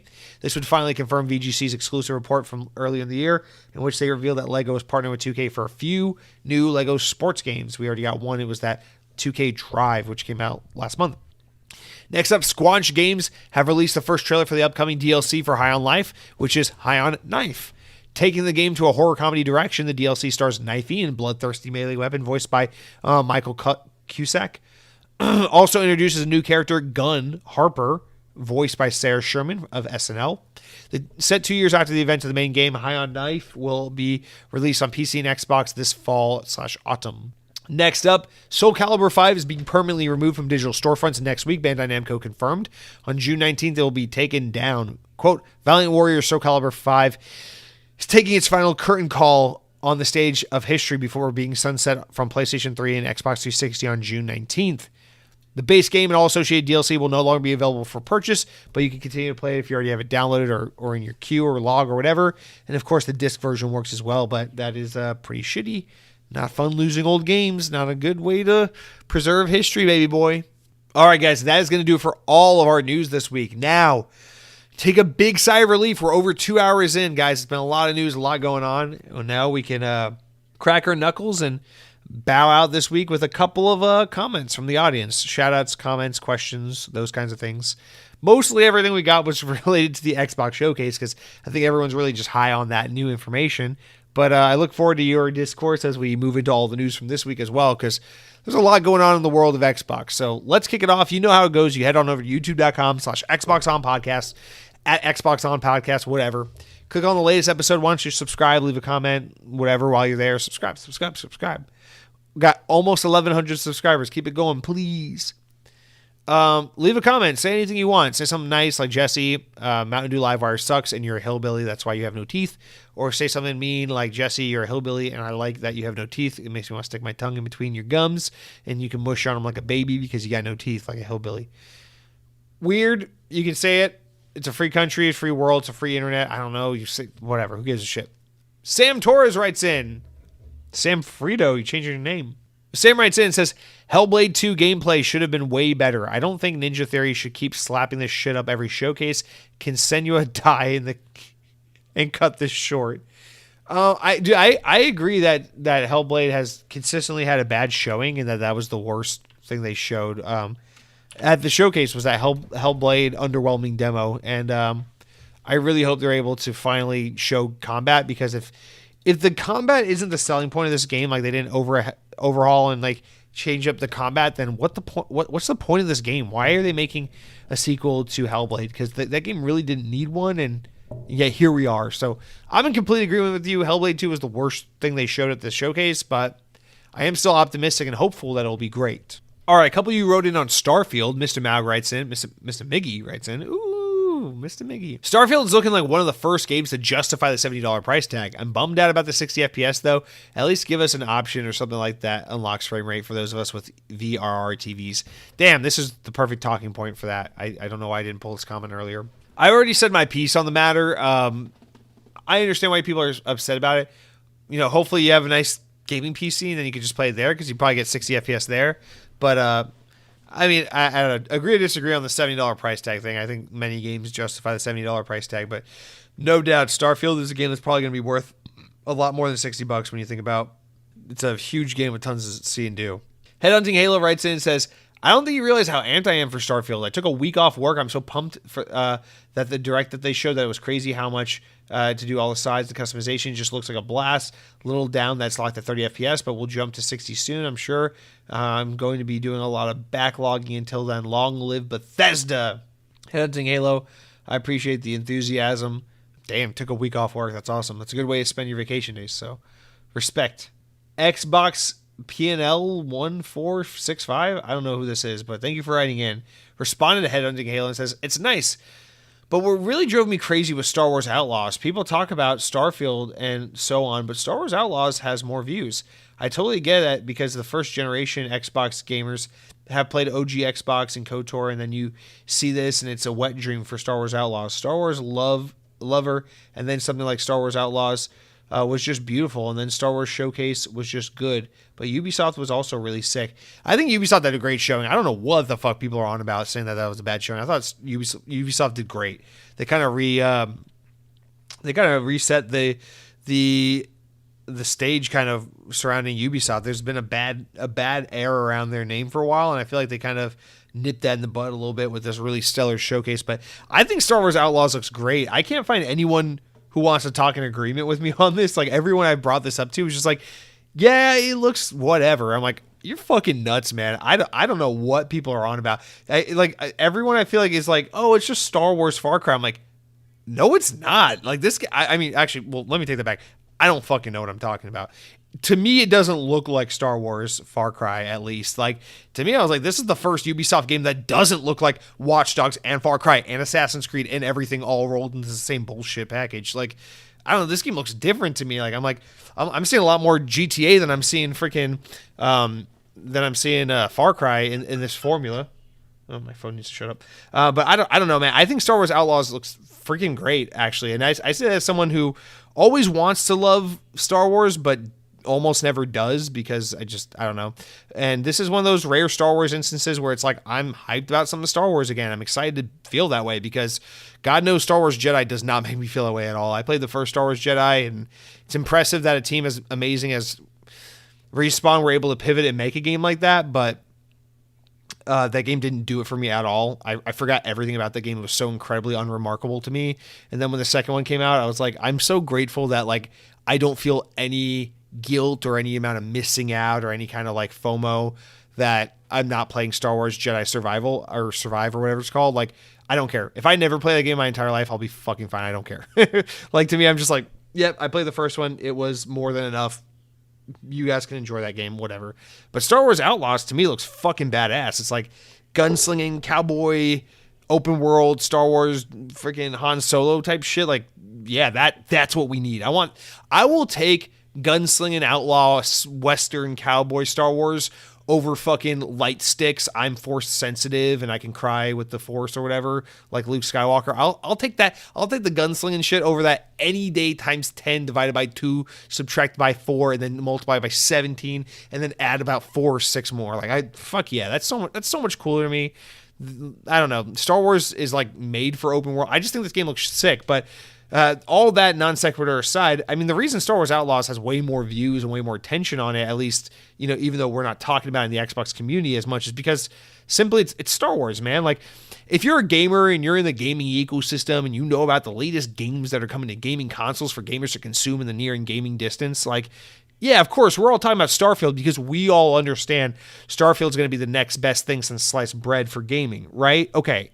But if you're just like Joe Schmo and you're like a fair weather gaming fan, like you own an Xbox or a PlayStation because every once in a blue moon you buy a Call of Duty or you bought a Star Wars game here or there, or you might, I don't know, you might play fucking God of War if enough people tell you got to play it, you know, those kinds of people, which is the overwhelming majority of people who own video game consoles.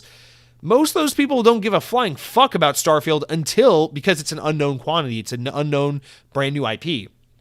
Until Starfield comes out and knocks everyone's socks off and then everyone's talking about it and it's just a you gotta play thing. At that point, Starfield will become something worth the attention. But until then, it's just something that we gamers are going to fester over and be like, oh, Starfield, I can't wait to explore the cosmos with my friends. Like, that's like our thing to do right now until it comes out. It's like think about like Elden Ring or like Skyrim. It's like those games nobody gave a shit. Skyrim's the perfect example. Nobody gave a shit during the OG Xbox when Morrowind came out. It was for fucking nerds. It was for people who have pimples, you know?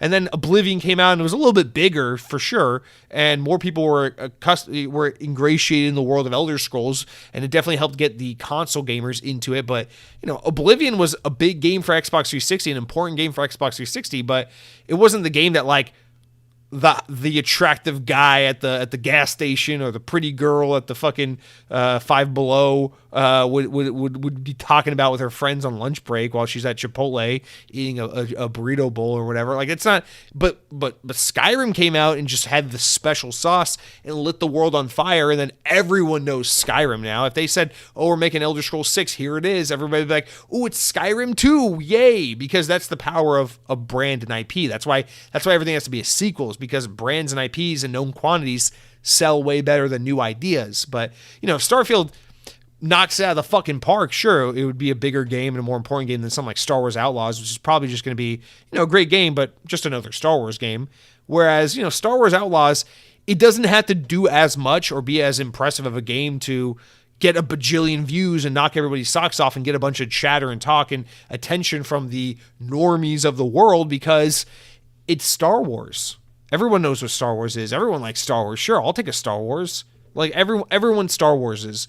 But until Starfield comes out and proves to the normies why they need to give a shit about Starfield, the only people who care about Starfield are the people who are like, "Oh, Xbox is going to win because we got Starfield." And the PlayStation fans are like, "Please sign my petition to make Starfield cancel, please." And like, until then, it's like we're the only fucking idiots talking amongst ourselves on Twitter about Starfield, because who the fuck gives a shit about a game that doesn't even exist yet, you know? Like, I don't know. So that's all that is. It's just the Star Wars brand, just getting attention for being the Star Wars brand. But in the in circle, we know Starfield's this special sauce.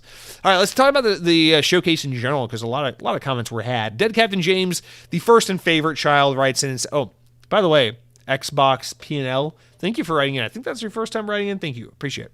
Dead Captain James 6045. You're not the real Dead Captain James. Anyway, he writes in and says, "This is probably my favorite Xbox showing of all time. Thank God for Bethesda. South of Midnight had a great teaser. It was dripping with charm and aesthetic. I'm very curious to see gameplay. As far as I've heard, just Corden, that is. It's a third-person action game. P.S. Jesse, please stream on YouTube as well. Twitch never notifies me of shit." Okay. I need to do.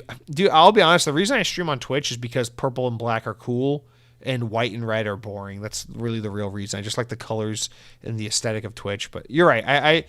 I need to switch to YouTube or do YouTube or something. You're right. It probably makes more sense. That's already where my install base is. My following is on YouTube. So why wouldn't I just go where the people already are? Listen, Jez Corden tells you about the third person action. Yeah, I remember that report as well. You're right. That's what we're looking forward to. But it's just, man, wouldn't you like to see that game in action a little bit? But yeah, I agree. South of Midnight, it was a cool teaser. I think the aesthetic is awesome. The art style is so cool. I really can't wait to see what that game is. I just really hope they're able to deliver something that like resonates with me, because We Happy Few didn't do anything for me, despite having a cool teaser trailer. But South of Midnight, I want to like this game so bad. But yeah, I like third-person action, as vague of a genre as that is. So let's hope they nail it. Mike Clark writes in and says, I'll keep it short. The show was a solid 9 or 10 for me. Came for Starfield and Fable and stayed for Compulsion and Exile, Oblivion. Oblivion? You mean Obsidian? So hyped for Avowed and Clockwork. Two of my favorite developers hitting on all cylinders. I love seeing Sega/Atlas goodness and hope we get Shin Megami Tensei series at some point. Shin Megami is pretty Nintendo exclusive series, but maybe. Phil is such a troll. Green heart emoji. Have a great week. Have a good week. Have a week. Mike, thank you for writing in. Glad it seems like Xbox fans were really taking care of this event. That's why they're raising the price on the Xbox, is because y'all are happy.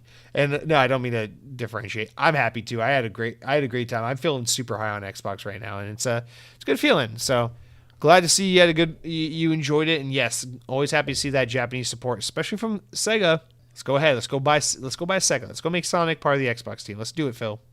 All right. Our final comment comes from Cronky this week. He says, I think Ubisoft and Xbox both killed it this year. They're going to be pretty hype. I'm going to be pretty hype on them after this. Also, I think Xbox Bethesda's showcase name was canned because of the Redfall. Bethesda just lost their independence. P.S. I kept wanting to be like, this game looks especially good, but I can't because between Avowed, Clockwork Revolution, and Fable, I can't pick what I'm most excited for. I will say that Starfield moved the needle for me the least. I was excited, and I'm still excited, but this is like a calm excited. I know I'll love it, but I can wait forever for it. When I saw the Hexen shirt, however, I actually squealed and jumped. I didn't know it until I saw it, but apparently I'm more excited about Hexen than I am for Quake or anything else. Phil Spencer will never be forgiven if he leaves me shattered after that. Phil Spencer says they're not working on a Hexen game, that he didn't know people were going to react like that. There's nothing in the works right now, but he's open to it. But like we know that's bullshit, right? Like that's not real. That's just bullshit. He's messing with us. So I don't know, man. Oh, I wanted to say the thing about the Fable thing, another thing maybe I need to add to the corrections. So apparently, like, Fable, like, people who worked on the game are out talking about it, saying, like, I'm glad people are outraged thinking that the game, that they didn't see gameplay footage because that was all in-engine. That was all, like, actual game running in engine. But, again, still, it's cute. I'm glad the game looks stunningly beautiful. I expect no less from Playground Games. But the problem with the Fable trailer, and I just gotta say this one last time, it's not that, it was or wasn't an engine, or these are the graphics. I don't give a shit about the graphics or the engine. I want to know when the camera is fixed behind the player and you're playing moment to moment and you got your HUD on and you're doing this and that and hack and slash, what does that look like extensively? Don't show me a girl knock a guy down for 2 seconds and then be like, oh yeah, there's your gameplay. Like that, we didn't really see the actual game, unless the camera perspective is constantly going to be shifting around other players and to your side and your front and all that and be disorienting you, which would be a terrible decision. Unless that's how the game plays, then what we saw was not legitimate gameplay. So for that reason alone, I just can't be too hyped about what we saw at Fable, although I do have a good feeling about Fable. However, Clockwork Revolution, South of Midnight, Avowed, we got so much good shit on the way, man. And let's bring Hexen back. Let's fucking do it. All right, Phil? No teasing. Maybe in a year or two, we got a Hexen game to announce. Let's make it happen. Is that what People Can Fly are working on? Are they working on a Hexen game? I'd rather have Raven do it, but okay. Let's make it happen. But guys, that's going to do it for our Xbox On podcast this week. Thank you all for listening. 2.5 hours in before I edit it down. We got a lengthy, fat episode. I hope you all enjoyed it. Next week, we will be back with the normal on top of the news situation because we won't be off on the release schedule. So it feels like we're kind of back in place. We know where the future of Xbox lies. The podcast is back in its groove, and I feel good about things. So hope you are too. And if you're one of the people who are affected by the price increases of the Xbox Series X, my heart goes out to you because money is a bitch. I don't know what I'm trying to say. But guys, I hope you all have a great week. If you have the opportunity to do so, please leave a nice review on iTunes or podcast services. It helps me out a bunch because I am, believe it or not, trying to grow this podcast, and I've done a terrible job of doing that as of late because the audience is incredibly stagnant. In fact, last week, I hoped that the Xbox Showcase would bring a lot of new ears to the podcast, and it kind of did, but not as much as it has in years past. So I clearly fucked up a little bit with something there. And so I am asking you, the audience, to pick up my mess and to leave me a nice review so we can help new ears find this show. Please and thank you. And until next week, guys, take care. Drink some Mountain Dew. Go for a jog and play your Xbox and pet your cats and all that good stuff. And until next time, power your dreams.